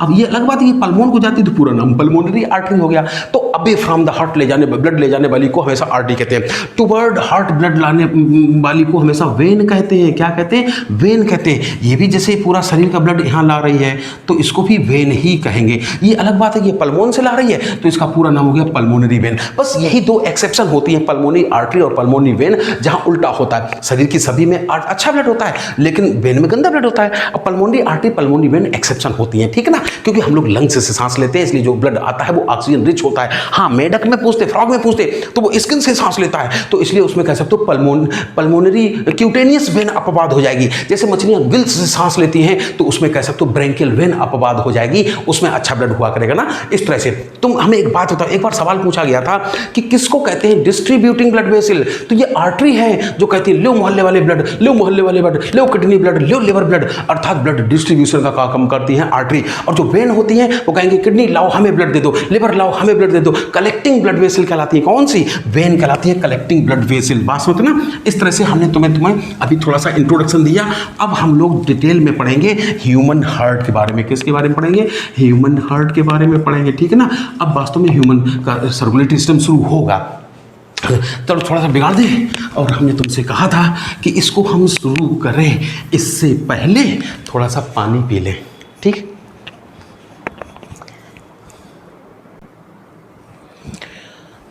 तो हम तुम्हें बताएं कि जो हार्ट होता है तो सबसे पहला पॉइंट लिखा है कि mesodermally derived conical muscular organ होता है। मीजोडर्मली इसलिए कहा जाता है, जब टिश्यू पढ़ाया था तो मैं epithelial tissue, connective tissue, muscular tissue और हमने नर्वस टिश्यू पढ़ाया था। और जो हार्ट मसल्स का बना होता है तो कहा था नर्वस टिश्यू एक्टोडर्म से बनता है, बीच वाले दोनों टिश्यू बीच वाली जर्म लेयर से बनते हैं, अर्थात मसल्स मीजोडर्म से बनती हैं। तो पूरा हार्ट की बात छोड़ो, पूरा सर्कुलेटरी सिस्टम ही मीजोडर्मली डिराइव्ड होता है। और हमने कहा था मस्कुलर, जिस अंग में कॉन्ट्रेक्शन रिलैक्सेशन होगा वो हमेशा मसल्स का ही बना होगा। कोनिकल हॉलो ऑर्गन होता है, खोखला नहीं होगा तो अंदर ब्लड कहां से भर पाएगा, नंबर एक। दूसरी बात हमने बताएगी कि सिचुएटेड इन, रखा कहां होता है हमारा हार्ट, तो हम तुम्हें बताएंगे अभी कि जैसे मान लो ये है हमारा थोरैक्स, क्या है? थोरैक्स है। और हम तुम्हें बोलें कि यहीं पर हमने अभी डायफ्राम बना दिया ऊपर की तरफ, तुम जानते हो थोरैक्स है, ये एब्डोमेन है, यहाँ पर एक पार्टीशन होता है जिसको मीडियास्टिनम कहते हैं। क्या कहते हैं? मीडियास्टिनम कहते हैं। और इसी मीडियास्टिनम के अंदर जो है एक कैविटी होती है, इसी में रखा होता है हमारा हार्ट। तो पता हम लोग यूसिलोमेट हैं, तो जहाँ कैविटी होगी वहाँ इनर लाइनिंग जरूर होगी। ये बड़ी सी कैविटी है तो इसको हम बताएंगे, यहाँ की जो इनर लाइनिंग होती है इसको हम लोग कहते हैं पेरिटोनियम। क्या कहते हैं? पेरिटोनियम कहते हैं। और इसी पेरिटोनियम के अंदर के स्पेस को कहते हैं सीलोम। तो फिर जहाँ पर कैविटी, वहाँ जैसे ये लंग्स यहाँ रखे जाते हैं तो यहाँ पर भी कैविटी होती है, उस कैविटी को हम लोग प्लूरल कैविटी कहते हैं। और इसकी इनर लाइनिंग को, इस कवरिंग को कहते हैं प्लूरा या प्लूरल मेम्ब्रेन। ये भी कैविटी है तो अंदर साइड से कवरिंग यहाँ पर भी होगी। यहाँ पर जो मेम्ब्रेन होती है, चूंकि ये हृदय के चारों तरफ की मेम्ब्रेन है इसलिए इसको कहते हैं पेरिकार्डियल मेम्ब्रेन या पेरिकार्डियम कहते हैं। अब सोचो, मान लो ये है पेरिकार्डियम, हमने तुमसे बोला, और इसी में ऐसे समझो गुब्बारा है हवा से भरा हुआ, और इसी में ऊपर से हार्ट धसाया तो वजन के चक्कर में हार्ट तो नीचे आ जाएगा। नतीजा क्या होगा? हार्ट तो आ गया बीच में, ठीक है। और इसी हार्ट के चारों तरफ ये तो है मेन दीवार, और इसी की कुछ पार्ट इसी हार्ट के ऊपर चिपक जाएगा ना। और हमने तुमसे बोला अब इसी पेरिकार्डियम के दो पार्ट हो गए। जितना अभी भी कैविटी की दीवारों पर चिपका है इसको कहते हैं आउटर पेरिकार्डियम या कह सकते हो पैराइटल पेरिकार्डियम। और जो विसरा के ऊपर चिपक गई, क्योंकि इंटरनल ऑर्गन को विसरा कहते हैं, जो स्वयं हृदय के ऊपर चिपक गई उसको कह सकते हो विसरल पेरिकार्डियम। याद आया? तो इस तरह से हमारा लंग्स की तरह हमारा हार्ट जो होता है डबल मेम्ब्रेन बाउंडेड होता है। और इन दोनों के बीच की जो कैविटी होती है इसमें एक फ्लूइड भरा होता है। इस कैविटी को कहते हैं पेरिकार्डियल कैविटी और इसमें भरे फ्लूइड को कहते हैं पेरिकार्डियल फ्लूइड। क्या करता है ये पेरिकार्डियल फ्लूइड? तो हमने तुमसे कहा था जैसे तुम्हारे बैग में खरबूजा रखा हो, घूंसा मारे फूट जाएगा, लेकिन अगर पानी भरी बाल्टी में यही खरबूजा डाल दिया जाए और फिर बाल्टी की दीवार पे घूंसा मारे तो खरबूजा नहीं फूटेगा, क्योंकि ये चोट खरबूजे तक नहीं पहुंचेगी। तो हम लोग भी तो कई बार ऐसे कहते हैं कि हमसे बड़ा कुत्ता नहीं देखा होगा, और सोचो कहीं ये घूंसा खरबूजा में लग गया, खरबूजा फूट जाएगा, हार्ट फट जाएगा। तो इस तरह से कह सकते हैं ये पेरिकार्डियल फ्लूइड एक एक्सटर्नल जर्क को एब्जॉर्ब कर लेता है। और साथ ही साथ सोचो कि ऐसा लगता है जैसे ये है पेरिकार्डियल मेम्ब्रेन और इसके ऊपर अंदर रखा है हार्ट, और जब ये धड़कता होगा तो ऐसा ना हो दोनों मेम्ब्रेन आउटर और इनर मेम्ब्रेन के बीच फ्रिक्शन हो जाए, घर्षण होगा तो स्वेलिंग आएगी, स्वेलिंग आई तो साइज और बढ़ जाएगा, घर्षण और बढ़ जाएगा, तो इस तरह से हार्ट बीट करने में दर्द होगा ना। तो इस तरह से एक तो ये दोनों मेम्ब्रेन के बीच लुब्रिकेंट का काम करता है और साथ ही साथ एक्सटर्नल जर्क को एब्जॉर्ब करने का काम करता है।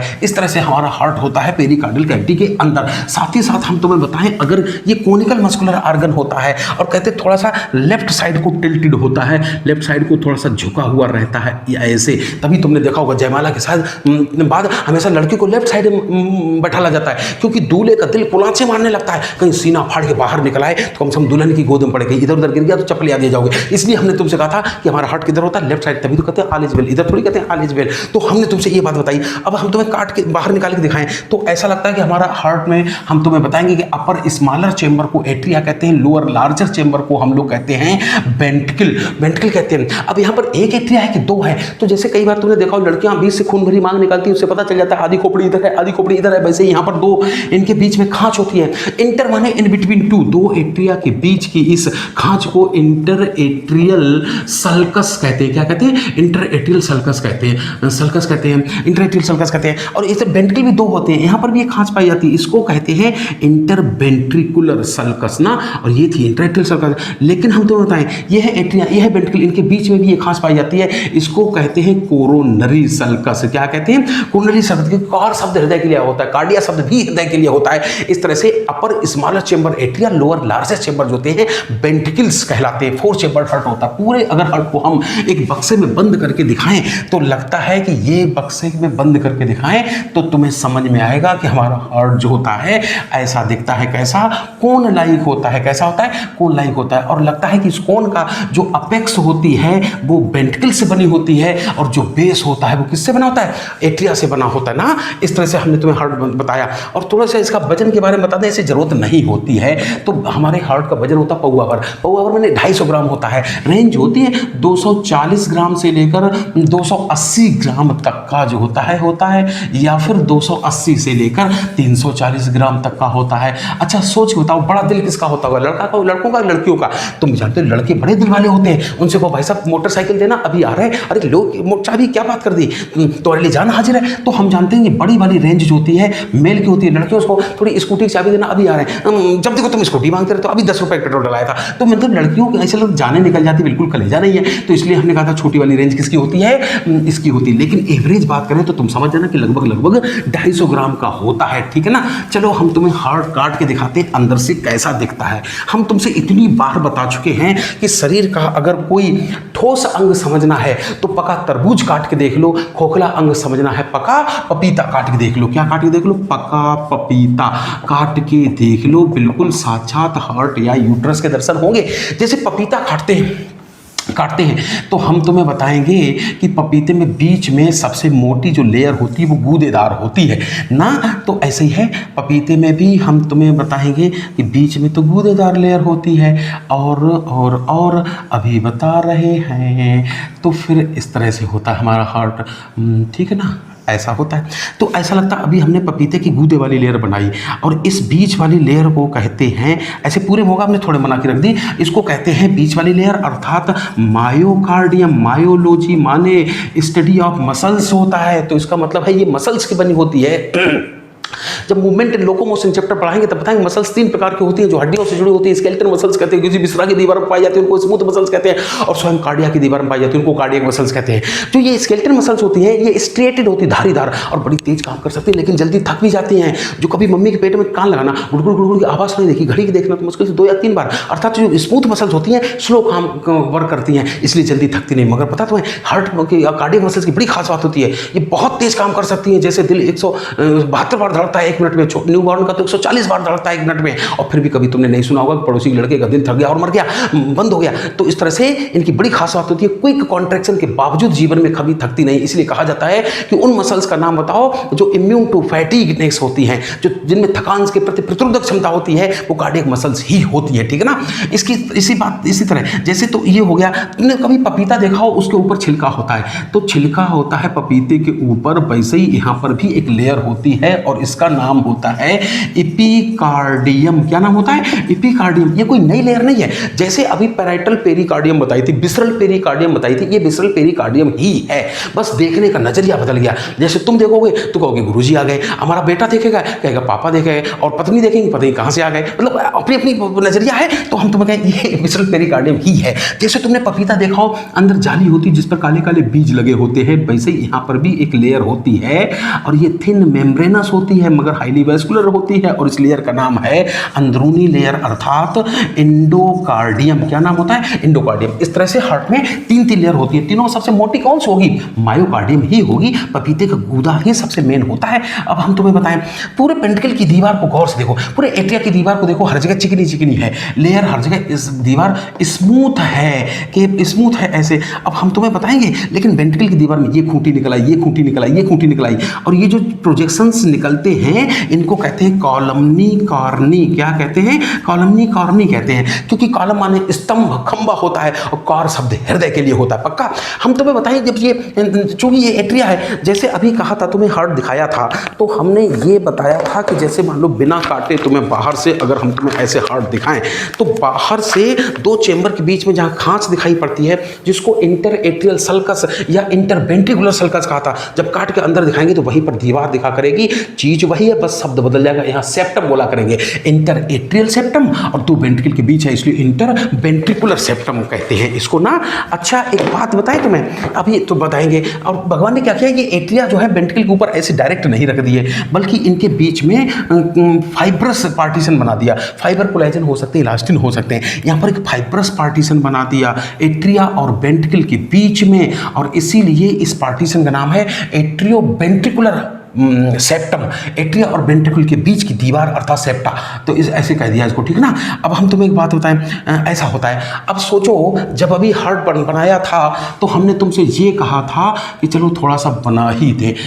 ये कहा था अभी कि मान लो ऊपर से ब्लड आया और यहाँ पर ब्लड आया, हार्ट के पास थोड़ा बड़ा बना ले, ठीक है, और यहाँ ब्लड आएगा। जैसे हम तुम्हें अभी बताएंगे कि सिर से ब्लड लाने वाली का नाम होता है जुगुलर वेन, आर्म से ब्लड लाने वाली का नाम होता है सबक्लेवियन वेन, और दोनों मिल जाती है तो ये बन जाती है ब्रैकियोसेफेलिक वेन, क्योंकि ब्रैकियो माने आर्म, सेफेलॉन माने हेड होता है। ऐसा इधर साइड से भी होता है, दोनों साइड से ऐसा होता है, और दोनों साइड की ब्रैकियोसेफेलिक मिल जाए तो जो बनती है उसका नाम है सुपीरियर वेना कैवा। जो यहाँ से यहाँ तक सुपीरियर वेना कैवा है, जो क्योंकि सुपीरियर माने ऊपर, इंफीरियर माने नीचे होता है, तो इसको सुपीरियर। इसी तरह शरीर में नीचे भी होता है, नीचे से ऐसे गंदा ब्लड आया और हम तुम्हें बताएंगे ये ब्लड भी राइट एट्रियम में ही आएगा, तो लोअर पार्ट से लाती है, तो इसलिए इस पाइप का नाम होता है इंफीरियर वेना कैवा। अब सोचो, दोनों वेना कैवा से ब्लड अगर यहाँ आ भी गया, चाहे वो सुपीरियर से आया हो चाहे वो इंफीरियर से आया हो, तो फिर नीचे कैसे आएगा? इसलिए हम तुम्हें बताएंगे, भगवान ने जो पार्टीशन बनाया इसमें एक छेद बना दिया, इसको कहते हैं, ये राइट साइड की है, क्योंकि हम तुम्हें बताते हैं ये हमारा खुद का डायग्राम होता है, ह्यूमन बॉडी का डायग्राम अपनी मिरर इमेज समझा करो, जिधर तुम्हारा राइट हैंड है उधर राइट, और जिधर लेफ्ट की बातें उधर लेफ्ट कर लेंगे, तो इधर की चीजें राइट होती हैं। ये राइट एट्रियम है और ये राइट वेंट्रिकल है, इनके बीच में एक पार्टीशन है जिसमें कर दिया ओपनिंग बना दी, भगवान ने छेद बना दिया, इसलिए इसका नाम होगा राइट एट्रियो वेंट्रिकुलर अपर्चर। और इस पे यहाँ पर भगवान ने ऐसे दरवाजा बना दिया, जैसे पापा दरवाजे पे लकड़ी का पल्ला लगवा देते हैं, ऐसे यहाँ फ्लैप लगा दिए, और इसको नाम कुछ होता होगा, इधर भी तो ऐसे किया, क्योंकि जब ये गंदा ब्लड पूरा इधर आ जाएगा राइट वेंट्रिकल में, फिर यहाँ से शुद्ध होने के लिए ये अपनी अपनी साइड के लंग्स में जाएगा, अपनी अपनी साइड के कहाँ जाएगा? लंग्स में, और लंग्स में जाने के बाद ये ब्लड शुद्ध हो जाएगा, लाल रंग का हो जाएगा, फिर ये लौट के लंग्स से आएगा कहाँ?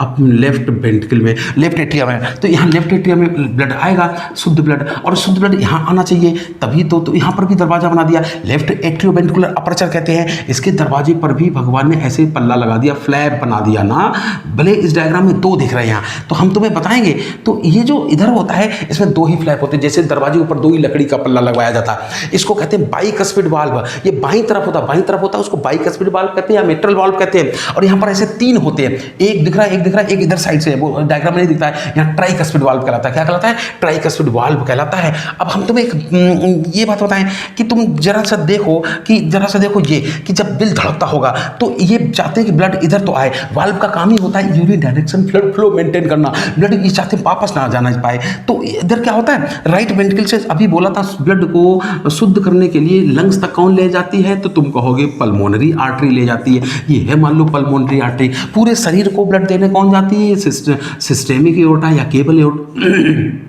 एओर्टा कह दो उसके, ये ऐसे ब्लड ले जाती है ना, ऐसे घूम के पीछे से निकल जाती है। तो हम तुम्हें बताएंगे ये जो पल्मोनरी आर्टरी है या सिस्टेमिक एओर्टा है, इनके दरवाजे पर भी तीन अर्धचंद्राकार ईद के चांद जैसे दिखाई देने वाले ऐसे वाल्व पाए जाते हैं। सेमी माने आधा, लूनर माने चंद्रमा, इसलिए इनको कहा जाता है सेमी लूनर वाल्व कहा जाता है, दोनों पे पाए जाते हैं, ठीक है, सेमी लूनर वाल्व कहते हैं। अब हम तुम्हें एक बात ये बता रहे थे, जब ये दिल धक धक धक धक करेगा तो ऐसा ना हो ये पल्ले पलट जाए, लोहे के तो बने नहीं, और पलट गया तो पता चला जो ब्लड नीचे आना चाहिए तो वापस जाने लगा। तो भगवान ने क्या किया, यहाँ जो खूंटियाँ हैं, जो खंबे हैं, इनसे एक मसल चिपका दी, और ये मान लो मसल फाइबर है, और इनके ऊपर एक फाइबरस कवरिंग होती है। फाइबरस कवरिंग जब मसल फाइबर की लंबाई से आगे चली जाती है तो इसको टेंडन कहा जाता है। टेंडन इस तरफ भी है, टेंडन इस तरफ भी है, और इसी टेंडन को ऐंठ के भगवान ने ऐसे रस्सी में बदल दिया, थ्रेड लाइक स्ट्रक्चर में बदल दिया। इसको कहते हैं कॉर्डी टेंडनी, और इसी कॉर्डी टेंडनी को अंत में फ्लैप से जोड़ दिया, ताकि जिससे ये बंद तो हो जाए, पलट ना जाए। इस तरह कॉर्डी टेंडनी का काम क्या है, to prevent eversion of the cusp, therefore regurgitation of blood, blood को वापस नहीं जाने देते हैं। इस तरह से हमने तुम्हें यहाँ पर बात बताई, ठीक है ना। चूंकि एक बात छोटी सी और बताएं कि जब हम लोग मम्मी के पेट में होते हैं तो कभी कभी क्या होता है कि यहाँ पर जो इंटरएट्रियल सेप्टम है, इसमें आर पार एक छेद होता है, फोरामेन ओवैलिस कहते हैं, और जिससे ब्लड एक तरफ से दूसरी तरफ चला जाता है। कौन सा ब्लड किधर जाता है, गंदा वाला अच्छे में जाता है कि अच्छा वाला गंदे में जाता है। तो हम तुम्हें बताएं कि गंदा वाला अच्छा वाला गंदे में आ जाता है तो कोई फर्क नहीं पड़ता। जैसे तुम एक गिलास दूध नाली में फेंका, कोई फर्क नहीं पड़ेगा, मगर अगर तुम्हारे घर में एक बाल्टी दूध आया, उसमें किसी ने 2 चम्मच भी नाली का पानी मिला देगा, दैया तौबा हो जाएगा। तो लोग ज्यादा जल्दी आकर्षित होते हैं गंदी चीज के प्रति। तो इससे याद रहेगा कि गंदा ब्लड अच्छे ब्लड की तरफ जाता है, अर्थात राइट टू लेफ्ट जाता है। इस ओपनिंग का नाम क्या होता था, फोरामेन ओवैलिस। और लेकिन जन्म के बाद बताती है बंद हो जाता है। जैसे घाव भर भी जाए तो वहां पे दाग रह जाता है, वैसे यहाँ पर हल्का फुल्का पिट रह जाता है, गड्ढा रह जाता है, और जब ये पिट बन जाता है तो इसको फोसा ओवैलिस कहते हैं। बिल्कुल इसी तरह ये कहा जाता है कि जहां पर ये मान लो इधर से गई थी पल्मोनरी ओटा, जिसकी आगे चल के 2 ब्रांचें हो गई थी, ये मान लो सिस्टेमिक ओटा, ये ऐसे इसको क्रॉस करती है, जहां पर ये क्रॉस करती है वहां पर एक छोटी सी डक्ट होती है जो इनको आपस में कनेक्ट करने का काम करती है ऐसे, और इस डक्ट को कहते हैं डक्टस आर्टेरियोसस या डक्टस बोटेलाई कहते हैं। तो यहाँ पर भी ऐसा ही होता है कि गंदा ब्लड अच्छे ब्लड में यहाँ से ऐसे जाता रहता है। तो सोचो अगर रोज अच्छे ब्लड में गंदा ब्लड मिलता रहा तो एक दिन पूरे शरीर का ब्लड गंदा हो जाएगा, और डीऑक्सीजनेटेड ब्लड ब्लू कलर का होता है, नतीजा बच्चे का पूरा शरीर ब्लू होने लगता है, ब्लू बेबी कहते हैं। लेकिन भगवान की दया है कि जन्म से पहले जैसे ये बंद हो जाता है वैसे ये भी बंद हो जाती है, अर्थात और तब जब ये धागा नुमा हो जाती है तब इसको लिगामेंटम आर्टेरियोसम कहते हैं। इसलिए कहा जाता है कि दोनों में से एक भी खुला रह गया जन्म के बाद भी तो ब्लू बेबी कहानी हो जाएगी। पास होते ना। इस तरह से हमने तुम्हें पूरा हार्ट के बारे में बताया। इसका नाम क्या होता था, इंटरएट्रियल सेप्टम, इसका नाम बताया था कि इंटरवेंट्रिकुलर सेप्टम। सोच के बताओ इन दोनों में से कौन थिक होगा। तो भले डायग्राम में हमसे थोड़ा सा ये थिक लग रहा है जबकि वास्तव में ये थिक नहीं होता है। अच्छा एक बात बताएं, तुम सोचो ना एट्रिया की दीवार ज्यादा थिक होंगी कि वेंट्रिकल की, क्योंकि वेंट्रिकल में फोर्सफुल कॉन्ट्रैक्शन होता है, तब जाके यहाँ से ब्लड निकलकर दूर तलक जाता है, पैर के अंगूठे तलक जाता है। तो बहुत फोर्स के साथ कॉन्ट्रैक्शन होगा तभी ब्लड जो है कन्याकुमारी तक पहुंच पाएगा। और जो एट्रिया होते हैं ये तो ब्लड को रिसीव करने का काम करते हैं, वो भी सक्शन प्रेशर के आधार पर। तो अपने आप ब्लड फुस से आ जाता है, अपने आप ब्लड फुस से आता है, लंग से भी फुस से आता है। तो इनको बहुत फोर्स के साथ कॉन्ट्रैक्शन करने की जरूरत नहीं पड़ती है, और जो जितनी मेहनत करेगा उसकी मसल्स उतनी ज्यादा बल्कि हो जाएंगी। इसलिए वेंट्रिकल की दीवार सारी मजबूत मोटी होती है। तो इसलिए याद रहेगा कि इंटरवेंट्रिकुलर सेप्टम ही इंटरएट्रियल सेप्टम से ज्यादा थिक होता है। बात समझना। इस तरह से हमने तुम्हें हार्ट के बारे में बात बताई। अच्छा एक बात बताओ, हमारे हार्ट का काम क्या होता है, धड़कना। और हम तुम्हें बताएंगे कि फिजियोलॉजी ऑफ हार्ट की बात क्या कहेंगे। हार्ट का काम होता है धड़कना, और एक बार ये सिकुड़ता है, सामान्य सिकुड़ना, सामान्य सिस्टोल, और फिर दोबारा फूलता है, दोबारा फूलता है, दोबारा अर्थात डायस्टोल, और एक सिस्टोल एक डायस्टोल के मिला के ही एक धड़कन कहते हैं। जब किसी काम को पर यूनिट टाइम किया जाता है तो वो रेट बन जाती है। अर्थात हम तुम्हें बताएंगे हमारी जो हार्ट रेट होती है कितनी होती है, 72 टाइम्स पर मिनट। हालांकि ये एवरेज बात की जाती है, रेंज होती है 60 से 90 बार प्रति मिनट, ठीक है ना। हाँ अगर किसी इंसान का हार्ट इस लो रेंज से भी लो धड़कने लगा, अर्थात धड़कन 60 से भी कम हो जाए, तो ऐसा लगता है जैसे मोटरसाइकिल में ब्रेक लगा दो धीरे धीरे चलने लगती है, कंडीशन को ब्रेडिकार्डिया कहते हैं। और अगर किसी का हार्ट 90 किलोमीटर प्रति घंटा से भी तेज चलने लग जाए, बहुत तेज चल रहा है, इसलिए कंडीशन को टैकीकार्डिया कहते हैं। क्या कहते हैं, टैकीकार्डिया। इस तरह से हमने तुम्हें बताया कि ये धड़कन होती है। अच्छा एक बात होता है, जो धड़कन होती है, जो हार्ट रेट होती है, इसके लिए कहा जाता है डायरेक्टली प्रोपोर्शनल होती है मेटाबॉलिक डिमांड के। अर्थात मेटाबॉलिक डिमांड समझते ना, जैसे ये मान लो डाइजेस्टिव सिस्टम था और हमने तुमसे कहा था ये यहाँ से मान लो ये सर्कुलेटरी सिस्टम था और ये ब्लड ही होता है जो प्रत्येक सेल तक ग्लूकोज ऑक्सीजन पहुंचाने का काम करता है। मान लो ये है बॉडी सेल, तो इस ब्लड को पंप करने के लिए यहीं कहीं मान लो ऐसी नकली ग्राफिकली डायग्राम में हार्ट बना दिया। तो हम ये बताना चाहते हैं कि जिस सेल को जितनी ज़्यादा, जिसकी बॉडी को जितनी ज़्यादा एनर्जी चाहिए उतनी ज़्यादा यहाँ से फूड और ऑक्सीजन पहुंचाना पड़ेगा, नतीजा दिल को उतनी तेज लगना पड़ेगा। अच्छा ज़्यादा बताओ, एक्टिव कौन होते हैं? एडल्ट ज़्यादा एक्टिव होते हैं, बच्चे? तो बच्चे बड़े एक्टिव होते हैं, झूले में लेटे होते हैं तो हाथ पैर चलाते रहते हैं, ऐसा लगता है उतार दो पूरी पृथ्वी का परिक्रमा करके चले आए, बड़े एक्टिव होते हैं। और जैसे जैसे हम लोग उम्र बढ़ती है इतने आलसी हो जाते हैं, बैठे रहेंगे, उठ के पानी तक नहीं पीते। कई बार हमने देखा रजी हम बैठे बैठे पढ़ाई कर रहे, पढ़ना पड़ गया, फिर भी हाथ निकाले पन्ना तक नहीं पलटते, फूंकते हैं पलट जाए तो अगला पढ़ना पड़े, तो इतने आलसी हो जाते हैं। तो इसलिए कहा जाता है हार्ट रेट जो होती है बच्चों की ज़्यादा होती है बजाय एडल्ट की ना। तो हम तुम्हें इस तरह से मेटाबॉलिक डिमांड के, और कहा जाता है मेटाबॉलिक डिमांड जो होती है वो ज़्यादातर इन्वर्सली प्रोपोर्शनल होती है बॉडी साइज के। तो बॉडी साइज के चाहे तो हार्ट रेट इन्वर्सली प्रोपोर्शनल होती है। जैसे हम तुमसे पूछें कि अगर चूहा है हाथी है, दोनों में रेस कराई जाए, ज़्यादा तेज कौन दौड़ेगा, तो तुम जानते हो कि चूहे का शरीर छोटा तो तेज दौड़ लेगा, हाथी मंदम मंदम चलेगा। तो हार्ट रेट किसकी ज़्यादा होगी? चूहे की ज़्यादा होगी बजाय हाथी के। दूसरी कहा जाता है heart rate is directly proportional to exercise. तो बात वही है, जब हम कसरत करते हैं शरीर की एनर्जी डिमांड बढ़ जाती है। Directly proportional to stress condition, बताए तुम्हें, चाहे अति से ज्यादा खुशी हो अति से ज्यादा गम हो, दोनों को स्ट्रेस कंडीशन कहते हैं। और तुमने देखा होगा जब भी अचानक खुशखबरी या दुखखबरी सुनने को मिल जाए तो लगता है दिल बैठा जा रहा, दिल तक तक तक दर्द करने लगता है, तो हार्ट रेट बढ़ जाती है। डायरेक्टली प्रोपोर्शनल टू मील, खाना खाने के बाद भी हार्ट रेट बढ़ जाती है। अब जब हार्ट रेट बढ़ जाती है तो प्रत्येक शरीर को खूब ग्लूकोज ऑक्सीजन मिलता होगा, तो प्रत्येक शरीर को खूब ग्लूकोज ऑक्सीजन मिलता होगा तो शरीर को एक्टिव रहना चाहिए था। जबकि देखो क्या है, खाना खाने के बाद तो उल्टी नींद आ जाती है, नींद आने लगती है। क्यों ऐसा होता है? तो हम तुम्हें बताएं कि जब हम खाना खाते हैं तो शरीर का ज्यादातर ब्लड स्टमक इंटेस्टाइन की तरफ जाने लगता है। चलो जलेबी एब्जॉर्ब करके लाते हैं, चलो रसगुल्ला एब्जॉर्ब करके लाते हैं, और मालिक को भूल जाते हैं। मालिक कौन है? ब्रेन। तो वो कहता है अच्छा हमारा ध्यान नहीं रखोगे, जाओ हम सो जाएंगे, पूरा शरीर सो जाता है। इस तरह से खाना खाने के बाद ब्रेन की ब्लड सप्लाई थोड़ी कम हो जाती है, इसलिए हमें नींद आने लगती है। और डायरेक्टली प्रोपोर्शनल टू कहा जाता है टी कॉफी अर्थात हॉट ड्रिंक्स, इससे भी ब्लड प्रेशर हमारी हार्ट रेट बढ़ जाती है। पास होते ना। इस तरह से हमने तुम्हें एक बात बताई थी कि हार्ट रेट कैसे कंट्रोल होती है। चलो एक बात बताए कि हमारा हृदय का काम क्या होता है? धड़कना।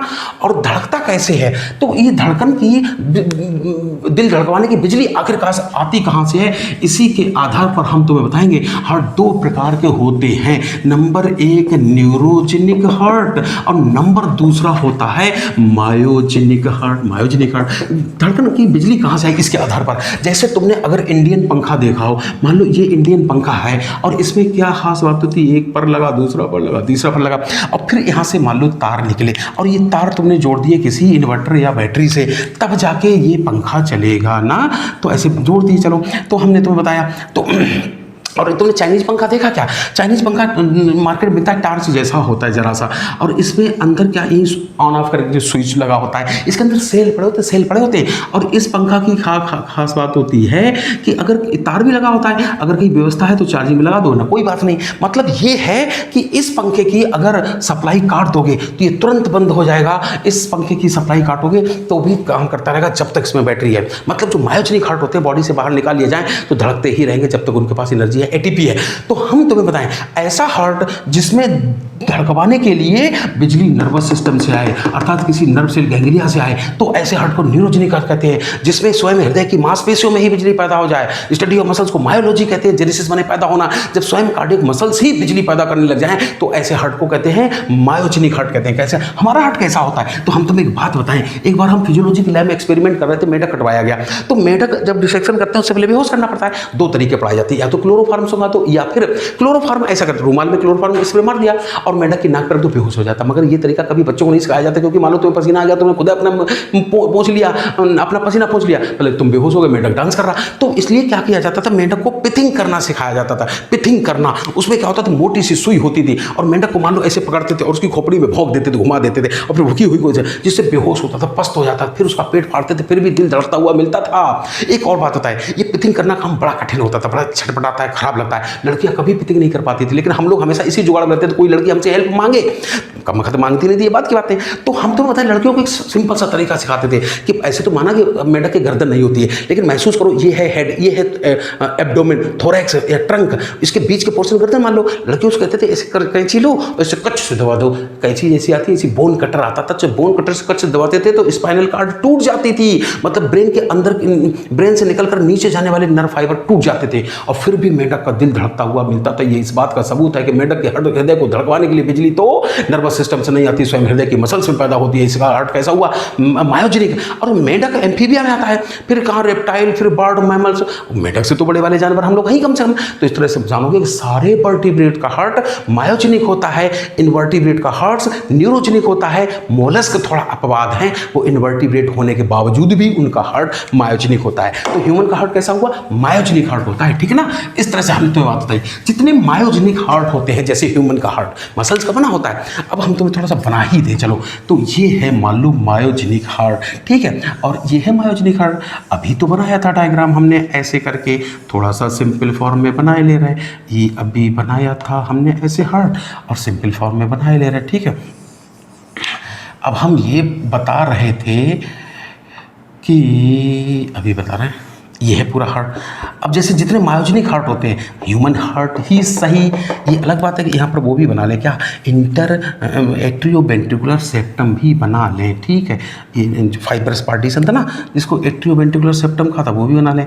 अब हम तुम्हें एक बात बताना चाहते थे कि ऐसा होता है, कैसा होता है, जैसे मान लो ये एट्रिया है ना, मेरे इस हाथ को ही मान लो एट्रिया, इधर को एक एट्रिया मान लेना, इधर को दूसरा एट्रिया मान लेना, स्वयं मसल्स का बना है। जितने मायोजेनिक हार्ट होते हैं, इनकी हार्ट की वॉल में लगभग 1% मसल फाइबर ऐसे होते हैं जो खराब हो जाते हैं। मतलब खराब हो जाते हैं, जैसे मसल्स का मेन काम होता है कॉन्ट्रैक्शन एंड रिलैक्सेशन, तो कुछ मसल फाइबर ऐसे होते हैं जिनमें अपनी ओरिजिनल प्रॉपर्टी खत्म हो जाती है, कॉन्ट्रैक्शन रिलैक्सेशन की क्षमता खत्म हो जाती है, बल्कि नर्वस सिस्टम की तरह इंपल्स जनरेट करने की क्षमता आ जाती है। चलो हम बना के दिखाते हैं। जैसे मान लो ये इस उंगली में जितने मसल फाइबर हैं, यही हमने ऐसे खराब कर दिए ना, तो यही बन गई ये ऐसे बना दिया। तो यहाँ बनाते हैं, तो इस तरह के कुछ मसल फाइबर होते हैं जिनमें कॉन्ट्रैक्शन रिलैक्सेशन हो जाए, इम्पल्स जनरेट करने की क्षमता आ जाती है। इस प्रकार के मसल फाइबर के बंडल को हम लोग तुम्हें अभी बताएंगे क्या कहते हैं, ऐसे नोड कहते हैं। इसी प्रकार के कुछ मसल फाइबर और होते हैं जो इंटर एट्रियल सेप्टम के राइट सरफेस पर चिपके होते हैं, इसका नाम अभी हम बताएंगे, इसको कहते हैं एबी नोड। कोई पूरा नाम बताए, atrioventricular node, cyano atrial node. और फिर इस जो एबी नोड है, हम कहते हैं इसको लड़कियों की खोपड़ी मान लो, लड़कियों की खोपड़ी मान लो, और खोपड़ी से निकलते हैं बाल, तो यहां से निकले बाल, एक एक बाल को तुम एक एक पुरकिंजे फाइबर मान लो। और हमने देखा कि लड़कियां जब जूड़ा बनाती हैं तो पहले सारे बालों को एक बंडल में बदल लेती हैं। इस सारे पुरकिंजे फाइबर के मास को हम लोग कहते हैं पुरकिंजे बंडल। फिर इंटर एट्रियोवेंट्रिकुलर सेप्टम को भेदते हुए ये नीचे आ जाते हैं, और जब नीचे आते हैं तो कुछ इधर लेफ्ट साइड में चले जाते हैं और कुछ राइट साइड में चले जाते हैं। हमने देखा लड़कियां जब चुटियां बनाती हैं, कुछ बालों को 3 जटाओं में बांट लेती हैं, इसलिए उनको त्रिजटा कहते हैं, एक राक्षसनी का नाम था। तो जो इधर जितने भी फाइबर आ गए, इसको कहेंगे, तो इधर लेफ्ट साइड है, लेफ्ट पुरकिंजे बंडल, इधर जितने फाइबर हैं उनको मिला के राइट पुरकिंजे बंडल है। चुटियां चाहे जितनी बनाए, अंत में हमने देखा एक एक बाल अलग ही होता है, अर्थात वेंट्रिकल के अपेक्स पर जाने के बाद एक एक पुरकिंजे फाइबर अलग अलग हो जाता है, और किसी कार्डियक मसल फाइबर से उसका कॉन्टेक्ट हो जाता है, जहां तक उसको बिजली पहुंचानी होती ना।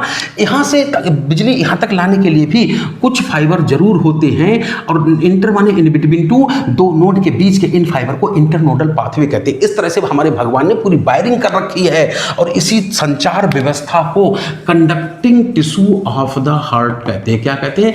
कंडक्टिंग टिश्यू, बिजली का संवहन करने वाला टिश्यू कहते हैं। चाहे कंडक्टिंग टिश्यू कहते हो, और चाहे कभी कभी इसको नोडल टिश्यू कहते हैं। पता तुम्हें एक बार एम्स में ये सवाल पूछा गया था, ऐसे नोड क्या है, ऑर्गन है कि ऑर्गेनेल है? ना तो ऑर्गन है ना ऑर्गेनेल है, नाम ही बताता क्या है, टिश्यू है, ग्रुप ऑफ सेल है। और यहाँ ग्रुप ऑफ सेल का नाम कार्डियक मसल की मासी तो था।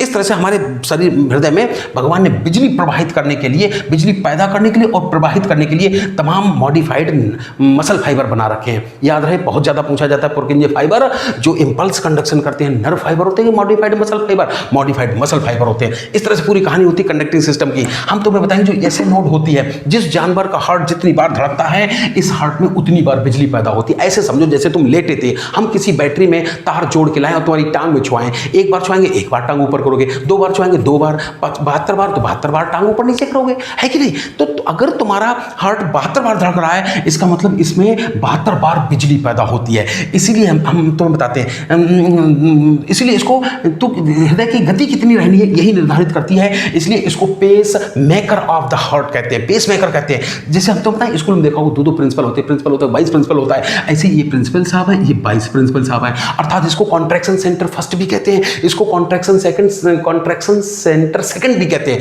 ये पेस मेकर कहलाता है, गति निर्धारक भी कहता है। हम तुम्हें बताते हैं जिंदा रहने के लिए दिल का धड़कना जरूरी है, और दिल धड़के इसके लिए ऐसे नोट जरूरी है, इसलिए इसको हार्ट ऑफ द हार्ट भी कहा जाता है ना। अब हम तुम्हें बताएं तो इसमें ज्यादातर उतनी बार बिजली पैदा होती है जितनी बार हमारा दिल धड़कता है, 1 मिनट में उतनी, तो मैक्सिमम रिदमिसिटी इसी पाई जाती है। ये जो एबी नोड है ये वाइस प्रिंसिपल समझो, और हमने देखा है कि हमारे स्कूल में जब वाइस प्रिंसिपल सब चले जाते थे कहीं, अर्थात मान लो ये नोड डैमेज हो जाए तो स्कूल को ये गवर्न करते थे। और हमारे वाइस प्रिंसिपल साहब इतने मस्त थे कि प्रिंसिपल साहब बेचारे सुबह 10 बजे से लेकर शाम 5 बजे तक स्कूल चलवाते थे, लेकिन अगर ये कहीं चले जाएं तो ये क्या करते, 10 बजे स्कूल शुरू करा देते थे और 1 बजे इंटरवल कर देते थे और वहीं से छुट्टी कर देते, जाओ हाफ डे हो गई।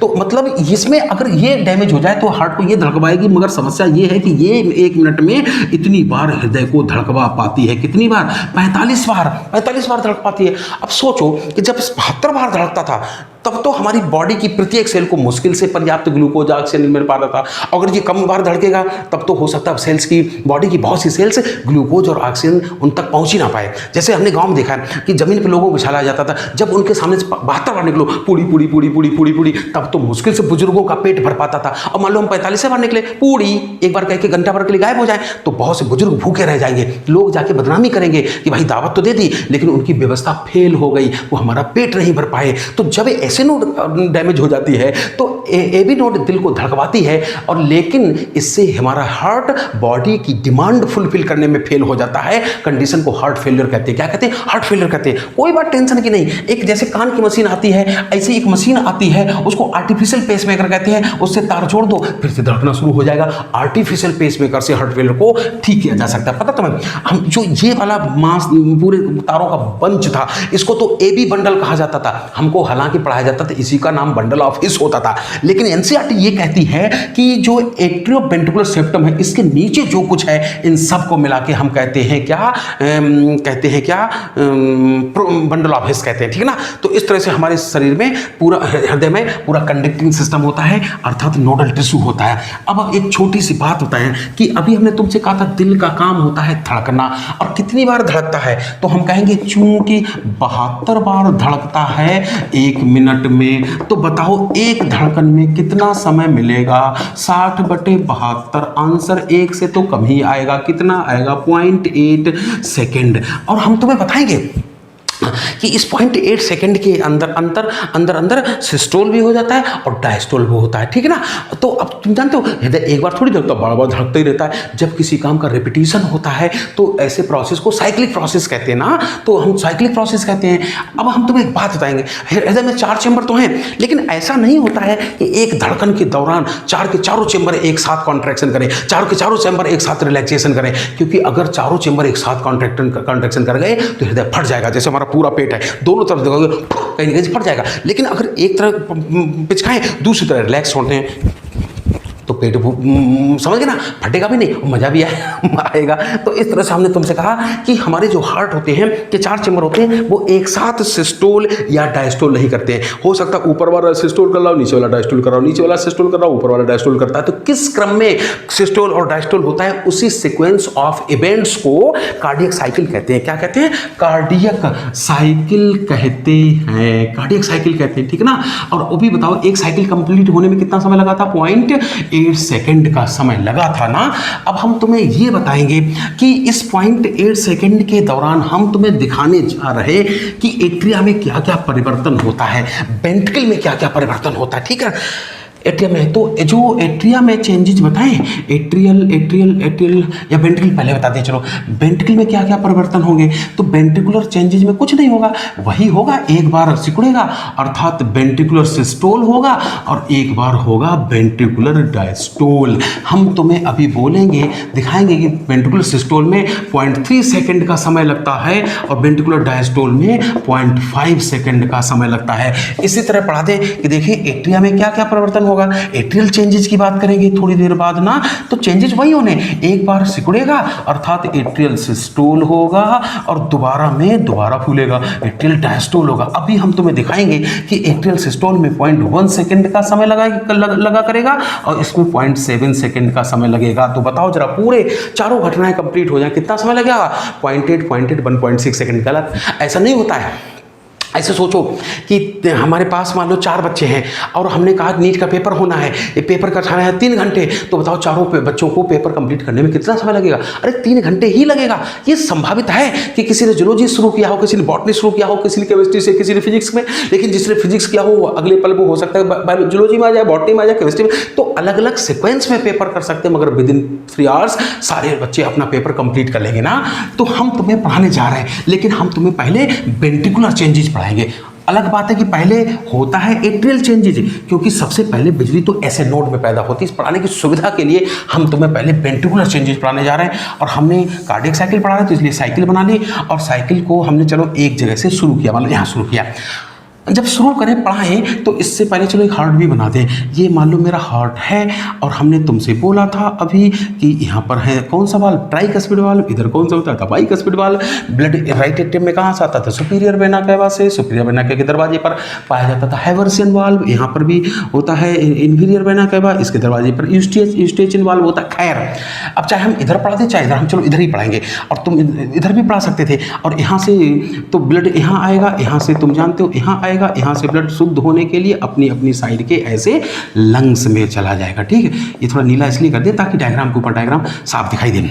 और यहाँ पर कौन से वाल्व बताए थे? सेमी माने आधा, लूनर माने चंद्रमा, सेमी लूनर वाल्व बताए थे। अब पढ़ाना शुरू करें इससे पहले थोड़ा, क्योंकि जहाँ ब्लड वहाँ प्रेशर, तो यहाँ ब्लड प्रेशर होगा। तो हमने क्या किया अभी पढ़ाने के लिए, ये वैल्यू जो लिखने जा रहे हैं नकली है। मान लो यहाँ ब्लड प्रेशर है 10 mmHg का, चूंकि ये वेंट्रिकल बड़े होते हैं और तुम जानते हो वॉल्यूम जितना ज़्यादा होता है वहाँ प्रेशर उतना कम होता है। तो हमने यहाँ मान लिया अभी प्रेशर 8 mmHg का है, इसका वॉल्यूम बहुत कम है तो यहाँ सबसे ज़्यादा होगा 12 mmHg का मान लिया। ठीक है, अब सोचो, हम धीरे धीरे स्लो मोशन में तुम्हें एक बार सिस्टोल करके दिखाएंगे फिर डायस्टोल। तो जब सिस्टोल करें इससे पहले हमें मानना पड़ेगा कि ऑलरेडी ये फूले हुए हैं, रिलैक्स स्टेट में। अब हम स्लो मोशन में कॉन्ट्रैक्शन करेंगे। सोचो जैसे यहाँ वेंट्रिकल में कॉन्ट्रैक्शन होगा तो अभी चूंकि ये ब्लड प्रेशर ज़्यादा है, ये प्रेशर कम है, ये दरवाजा खुला होगा, ब्लड ऐसा मान सकते हैं कि अभी आ रहा है। ठीक है, अब इसमें कॉन्ट्रैक्शन शुरू हुआ, तो दीवार खिसक के पास में आएगी। मान लो ये दीवार खिसक यहाँ आ गई, यहाँ से यहाँ पर आ गई, तो क्या हुआ? वॉल्यूम घट गया तो प्रेशर बढ़ जाएगा।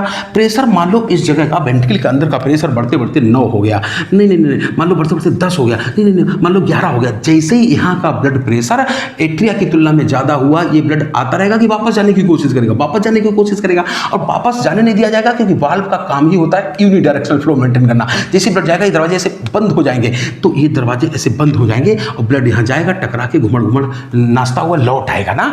तो कुछ पल के लिए कॉन्ट्रैक्शन तो हुआ, लेकिन ना कहीं ब्लड जा रहा है ना कहीं से ब्लड आ रहा है, ब्लड के आयतन में कोई परिवर्तन नहीं हुआ। जितनी देर तक ऐसा होता रहता है इस फेज को कहते हैं आइसोवॉल्यूमेट्रिक कॉन्ट्रैक्शन फेज। कॉन्ट्रैक्शन तो हुआ लेकिन आइसो रहा, वॉल्यूम आयतन समान रहा, आइसोवॉल्यूमेट्रिक कॉन्ट्रैक्शन फेज का। तो फिर जब कुछ हुआ ही नहीं तो हमने पढ़ाया क्यों? ये इसलिए पढ़ाई कि यहाँ पर हृदय से पहली बार आवाज आती है, लब लब, फर्स्ट हार्ट साउंड पैदा होती है। क्योंकि तुम भी जानते हो 2 प्रकार का फ्लो सुना होगा फिजिक्स में, बर्नौली थ्योरम में, एक स्ट्रीमलाइंड फ्लो, एक टर्बुलेंट फ्लो। टर्बुलेंट जहां घुमड़ करके पानी नाचता है और जहां वाइब्रेशन होते हैं वहां हमेशा साउंड पैदा होती है। तो जब ये ब्लड वाल्व से टकराया था, घुमड़ नाचते हुए लौट आया और वाइब्रेशन माने साउंड, तो यहां से आवाज होती है, लब लब लब, ऐसे आवाज आती है। ठीक है, फिर क्या हुआ? कॉन्ट्रैक्शन और हुआ। मान लो दीवार खिसक के और अंदर आ गई, प्रेशर और बढ़ेगा। मान लो प्रेशर बढ़ते 12 हो गया, मान लो प्रेशर बढ़ते 13 हो गया। जैसे ही यहाँ का ब्लड प्रेशर इस पल्मोनरी आर्टरी से ज्यादा हुआ, धक्का पड़ेगा, ये वाल्व खुल जाएंगे, ब्लड बड़ी तेजी से करते हुए बाहर निकल जाएगा, बड़ी तेजी के साथ। तो जितनी देर तेज तक ब्लड निकला, इसका हमने नाम दे दिया रैपिड इजेक्शन फेज। क्या नाम रखा है इसका? Rapid ejection phase. और तुम भी जानते हो जैसे साइकिल पंचर भी हो जाए तो पहले तो हवा बड़ी तेज निकलती है, कुकर में सीटी पहले तो बड़ी तेज निकलती है, फिर बाद में हल्की फुल्की भी गैस निकलती रहती ना, तो थोड़ी निकलती रहती है। जो हल्की फुल्की गैस निकलती रहती है उस फेज का हमने नाम ऐसे ही रख दिया, रिड्यूस्ड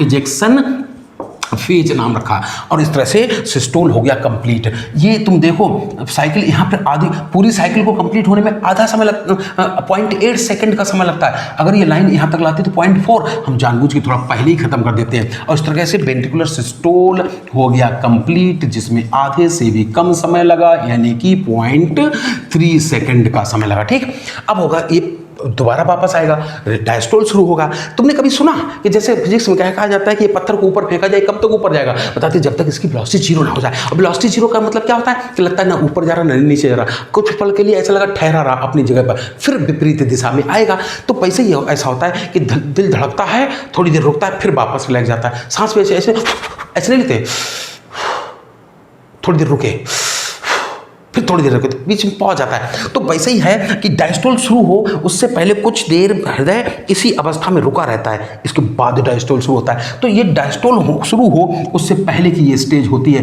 प्री प्राई माने अग्रिम होता है। इस स्टेज का नाम होता है प्रोटोडायस्टोलिक फेज। प्रोटोडायस्टोलिक फेज कहते हैं, कोई खास बात नहीं, ठीक है ना। इसके बाद अब रिलैक्सेशन शुरू होगा, दीवार वापस आएगी। मान लो दीवार, ये वाली दीवार किसी के पीछे आ गई, और पीछे आ गई तो वॉल्यूम बढ़ गया तो प्रेशर घटेगा, प्रेशर घटते घटते मान लो 12 रह गया, प्रेशर घटते घटते मान लो 11 रह गया। जैसे ही यहाँ का प्रेशर जो 11 हो गया है, यानी कि पल्मोनरी आर्टरी की तुलना में कम हुआ, तो जो ब्लड वापस जा रहा था लौटना चाहेगा, और जैसे ही ब्लड लौटना चाहेगा तो यहाँ से लौटना चाहेगा, ये ढक्कन अपने आप बंद हो जाएंगे, क्योंकि वाल्व जो है उनका काम ही होता है ब्लड को एक दिशा में जाने देना। तो यहाँ आएगा ब्लड और टकरा के घुमड़ घुमड़ नाचते हुए लौट जाएगा। तो कुल मिलाकर रिलैक्सेशन तो हुआ, लेकिन ना कहीं से ब्लड आ रहा है ना कहीं ब्लड जा रहा है, ब्लड के वॉल्यूम में कोई फर्क नहीं आ रहा है। जितनी देर तक ऐसा हुआ, इसको हमने नाम दे दिया आइसो वॉल्यूमेट्रिक रिलैक्सेशन फेज। क्या नाम बोल दिया? रिलैक्सेशन हुआ, रिलैक्सेशन फेज। तो पढ़ाई के अंदर कुछ हुआ नहीं। यहाँ पर हम तुम्हें बताएंगे सेकंड, हालांकि सेकंड हार्ट साउंड यहाँ पैदा होती है, लेकिन तुम्हें कठिन लगेगी इसलिए हमने बता दिया। यहाँ सेकंड हार्ट साउंड पैदा होती है, टप लब टप लब टप। सेकंड हार्ट साउंड पैदा हुई, क्यों पैदा हुई? ड्यू टू क्लोजर ऑफ ये वाला वाल्व, कौन सा? Semilunar valve. और first heart sound due to closure of ये वाला वाल्व, कौन सा वाला? इधर पढ़ा रहे तो ट्राइकस्पिड, इधर पढ़ाते तो बाइकस्पिड। तो closure of bicuspid and tricuspid valve की वजह से फर्स्ट हार्ट साउंड आई थी। अब सोचो और रिलैक्सेशन हुआ, ये दीवार खिसक के और पीछे आ गई, दीवार मान लो यहाँ पे आ गई, तो ये वॉल्यूम बढ़ा, प्रेशर घटा, प्रेशर घटते घटते 10 रहेगा, प्रेशर घटते घटते मान लो 8 रह गया। जैसे ही यहाँ का प्रेशर इस एट्रिया की तुलना में कम हुआ, इधर ब्लड धक्का मारेगा, ये वाला ढक्कन खुल जाएगा, बड़ी तेजी से 70% ब्लड करते हुए यहाँ वेंट्रिकल में आके भरने लग जाएगा। हालांकि 70% नहीं कहना चाहिए, 70% रेट बढ़ जाती है, वो अब ऐसी बोल देते हैं। तो ब्लड जब आके भरने लगा तो इसका हमने नाम दे दिया रैपिड फिलिंग फेज। क्या नाम रख दिया? Rapid filling phase. क्योंकि हम, अच्छा फिर तुम बताते हैं 25% ब्लड यही कोने वोने में भरा रहता अभी, तो 70% आ गया मान लो। अब हम तुम्हें बताएंगे कि कुछ पल ऐसा भी होता है कि चाहे सुपीरियर हो या इन्फीरियर हो, इस वेना कैवा का ब्लड आ ही रहा था, उसने देखा दरवाजा खुला है तो क्यों ना सीधे क्लास में बैठे, अर्थात सीधे वेंट्रिकल में चले जाए। तो जितनी देर तक वेना कैवा का ब्लड बिना यहाँ रुके सीधे वेंट्रिकल में चला जाता है, विदाउट स्टेसिस किए सीधे वेंट्रिकल में चला जाता है, इस फेज को कहते हैं फेज ऑफ डायास्टेसिस। क्या कहते हैं इसको? फेज ऑफ डायास्टेसिस कहते हैं, डायास्टेसिस कहते हैं ना फेज ऑफ। कभी एम्स में पहले जमाने में होता था, तब 2 बार सवाल पूछा गया था कि उस कार्डियक साइकिल की उस सब फेज का नाम बताओ जिसमें वेना कैवा, एट्रिया और वेंट्रिकल सिंगल चेंबर की तरह बिहेव करते हैं, मतलब इनके बीच कोई पार्टीशन नहीं होता है, तो फेज ऑफ डायास्टेसिस होता है। या ऐसे भी कह सकते हो कि वेना कैवा का ब्लड डायरेक्ट चला जाता है वेंट्रिकल में, कब? इसमें। अब जो यहाँ 25% ब्लड भरा था, इधर क्या हुआ? एट्रिया में कॉन्ट्रैक्शन शुरू होता है। कई बार देखा हो साइकिल पंचर हो जाए तो बाकी बची हुई हवा ट्यूब दबादबू के बाहर निकाली जाती है ना, ऐसे निकाली जाती है। तो जब इसमें कॉन्ट्रैक्शन होता है तो जो 25% ब्लड बढ़ता है वो बड़ी तेजी से आ जाता है, इसलिए इस फेज का नाम होता है last rapid filling phase. Last rapid filling phase. हालांकि तो इस तरह से कहानी खत्म हो जाती है, ठीक है ना। ये होती है वेंट्रिकुलर कार्डियक साइकिल। अब चलो एट्रिया वाली बता दें। एट्रिया वाली कुछ नहीं है, एट्रिया वाली कार्डियक साइकिल को इस तरह से तमाम सारी सब फेजेज में नहीं बांटा जाता है, ठीक है ना, वो किताबों में नहीं बता होता है। जरा गौर से देखो, ये लास्ट में ब्लड क्यों जल्दी आया था, क्योंकि इधर एट्रियल सिस्टोल शुरू हो गया था। इसमें जरा गौर से देखो, ऐसा लगता है यहाँ से यहाँ तक एट्रिया है कॉन्ट्रैक्टेड फेज में, कॉन्ट्रैक्शन की फेज में, और यहाँ से यहाँ तक विश्रामावस्था से रिलैक्सेशन की फेज में। इसको गौर से देखो, एट्रिया में जब कॉन्ट्रैक्शन हुआ था तो वास्तव में ये वाली फेज जब तेजी से ब्लड आया था तभी तो इधर एट्रिया में भी कॉन्ट्रैक्शन शुरू हो गया था। तो ये यही फेज है जो एट्रियल सिस्टोल को दर्शाती है ना। तो हम कह सकते हैं यहाँ से यहाँ तक ऐसा लगता है एट्रिया कॉन्ट्रैक्शन की फेज में है, कंटिन्यूअस लाइंस बना दिया। अब बाकी ये सब जो है विश्रामावस्था में है ना, तो तुम्हें विश्रामावस्था में, रिलैक्सेशन की फेज में। तो फिर गौर से देखो, ऐसा लगता है कि ये आधा समय ऐसा है जब वेंट्रिकल भी रिलैक्सेशन की फेज में है और एट्रिया भी डॉट डॉट लाइन से बनाए, अर्थात रिलैक्सेशन की फेज में। ये जो आधा समय होता है, इसीलिए इसमें हार्ट के चारों चेंबर रिलैक्सेशन की फेज में है, इसीलिए इसको कहते हैं फेज ऑफ ज्वाइंट डायस्टोल। इसका समय कितना होता है? 0.4 सेकेंड का। तो बताइए, तुम इतना डिटेल मत पढ़ना, तो हमें हार्ट साउंड समझानी होती है, इसलिए हम इतना डिटेल पढ़ाते हैं। बस तुम बड़े बड़े स्तर की बात करें, मोटा मोटा बताएं, तो तुम ऐसे समझना कि एक कार्डियक साइकिल की 3 ही फेज होती हैं, 3 ही फेज होती है। हम तो सब फेजेज भी बता दी तुम्हें, बस ऐसे ही समझाने के लिए, ठीक है। कौन कौन से सब फेज होती हैं? चूंकि हम पहले पढ़ाए थे यहाँ से, लेकिन सच्चाई ये है कि पहले सबसे पहले तो बिजली ऐसे नोड में पैदा जनरेट होगी, तब वो जाएगी, और जहाँ बिजली वहाँ करंट लगेगा एकदम सिकुड़ जाएगा, फिर ये बिजली नीचे आएगी, तब जाके वेंट्रिकल। तो पहले एट्रिया में ही सिस्टोल होता है। इसलिए हम तुम्हें बताएं, पूरी कार्डियक साइकिल की फर्स्ट फेज ये होती है, सेकंड फेज ये होती है, और थर्ड फेज ये होती है। जब हम तुम्हें तो बताना जरा, एट्रियल सिस्टोल को दर्शाती है, वेंट्रिकुलर सिस्टोल, ये ज्वाइंट डायस्टोल को। इसका एक रोल तुम्हें वहां पर भी बताएंगे जब हम ईसीजी पढ़ाएंगे। ईसीजी में जो पी वेव होती है वो इसी वजह से आती है, और क्यूआरएस कॉम्प्लेक्स जो होता है इस वजह से आता है, और टी वेव इसकी वजह से आती है, ज्वाइंट डायस्टोल की वजह से आती है। बात समझना, इस तरह से हमने तुम्हें पूरी कार्डियक साइकिल बता दी। बस एक छोटी सी बात और बता दे, जिसका नाम है हार्ट साउंड। अच्छा, अभी अभी हमें बताना कि हमने कितने प्रकार की हार्ट साउंड बताई थी। देखो, तुमने देखा होगा डॉक्टरों के पास आला होता है जिसको स्टेथोस्कोप कहते हैं, वो चेस्ट बाल पे रख के जो हृदय के सामने जितनी दीवार है इसको प्रीकार्डियम कहते हैं, कार्डिया से बाहर, प्री प्राइम माने अग्रिम। तो वहीं पर स्टेथोस्कोप रख के हार्ट साउंड सुनते हैं। हार्ट साउंड के सुनने को ऑस्कल्टेशन कहा जाता है। क्या कहा जाता है? ऑस्कल्टेशन कहा जाता है। अब हम तुम्हें बताएंगे कि जब हम स्टेथोस्कोप से सुनते हैं तो हमें 2 ही साउंड सुनाई देती हैं, लेकिन अगर इलेक्ट्रोफोनोकार्डियोग्राम से डिटेक्ट करें तो 4 तक सुनाई देती हैं। हालांकि तो जो पहली हार्ट साउंड होती है उसको हमने ऐसे ही नाम दे दिया S1, फर्स्ट साउंड। चाहो तो इसको M1 T1 कह दो, क्योंकि ध्यान करो, मिट्रल वाल्व और ट्राइकस्पिड वाल्व के बंद होने के कारण M माने मिट्रल, T माने ट्राइकस्पिड, 1 माने फर्स्ट। और ये कब पैदा हुई थी? जब जस्ट हमने वेंट्रिकल में सिस्टोल शुरू किया था, इसलिए इसको कभी कभी सिस्टोलिक साउंड भी कहते हैं। क्या कहते हैं? Systolic sound. पहला पॉइंट तो सबको पता, produced due to closure of bicuspid and tricuspid valve. Bicuspid valve का ही तो नाम था मिट्रल वाल्व। और इसके सुनने में कैसे होती? लब लब लब। बड़ी, और उसका जो कैरेक्टरिस्टिक है वो याद करने के लिए है L3DP। एल माने लाउड, एल माने लब, एल माने लो पिच। लो पिच, जिसकी पिच जितनी कम होती है आवाज़ उतनी भारी होती है, जितनी पिच ज़्यादा होती है, फ्रिक्वेंसी ज़्यादा होती है, उतनी आवाज़ श्रिल साउंड, पतली आवाज़ पैदा होती है। तो ये भारी भी होती है, तेज सुनाई पड़ती है, लब डप लब डप लब डप। ये लाउड होती है, लो पिच होती है, और लब जैसी सुनाई देती है। और डी माने डल, ये स्पष्ट नहीं होती, लब समझ नहीं, लब बोल रहे, हब बोल रहे, बब बोल रहे, क्या बोल रहे समझ नहीं आता। प्रोलॉन्ग, थोड़ी लंबी होती है, समझते ना, इस तरह से होती है फर्स्ट हार्ट साउंड। और हम तो बताएंगे इसी तरह जो सेकंड हार्ट साउंड है उसको हमने नाम दिया A2P2। A2P2, ए माने एओर्टा, पी माने पल्मोनरी आर्टरी, 2 माने सेकंड। तो ये एओर्टा और पल्मोनरी आर्टरी के जो सेमिल्यूनर वाल्व थे उनके बंद होने के कारण प्रोड्यूस होती थी। और कब प्रोड्यूस होती थी? जब वेंट्रिकल डायस्टोल करना शुरू होते थे, इसलिए कभी कभी इसको डायस्टोलिक साउंड भी कहते हैं। क्या कहते हैं? Diastolic sound. पहला पॉइंट समझ गए क्यों प्रोड्यूस होती थी। दूसरा कैरेक्टरिस्टिक होती डप टप टप, बड़ी शॉर्ट है, बड़ी शार्प है। और हमने कहा था ये हाई पिच साउंड होती है, पतली आवाज होती है। तो इस तरह से इन 2 हार्ट साउंड के अलावा अगर कोई कभी और भी साउंड सुनाई दे जाए तो उस एबनॉर्मल हार्ट साउंड को मरमर कहा जाता है। जैसे वो नहीं, मोटरसाइकिल चलाओ तो उसके इंजन से but but but but but की आवाज आएगी, लेकिन अगर चैन ढीली हो तो चू चू चू चू की भी आवाज आती है। तो वो चू चू इंजन की आवाज नहीं है, गड़बड़ आवाज है, एबनॉर्मल साउंड है ना, एबनॉर्मल साउंड होती है। ऐसे क्यों होने लगता है ऐसा? जैसे हम तुम्हें बताएं कि मान लो ये हार्ट है और सोचो जरा, जब इधर से पंप हुआ हुआ तो ये वाल्व बंद हो जाने चाहिए थे, वाल्व बंद हो गए तो घुमड़ घुमड़ लौट आई तो लगभग आवाज़ आएगी। लेकिन कभी कभी ऐसा होता है जैसे पापा दरवाजे बरसात के सीजन में चढ़वाएं तो भले वो दराज से दराज मिलवा देते हैं, सूत से सूत मिला देते हैं, लेकिन जब तक मई जून की गर्मियाँ आती दो लकड़ी के पल्लों के बीच में गैप हो जाता है। तो कभी कभी ऐसे होता है ये जो फ्लैप होते हैं ये फाइब्रोसिस की वजह से सिकुड़ जाते हैं छोटे से ना, तो मान लो ये बंद तो हुए लेकिन ऐसे पूरी तरह चिपक नहीं पा रहे, इनके बीच में हल्का सा गैप रह जा रहा है, ये गैप रह जा रहा।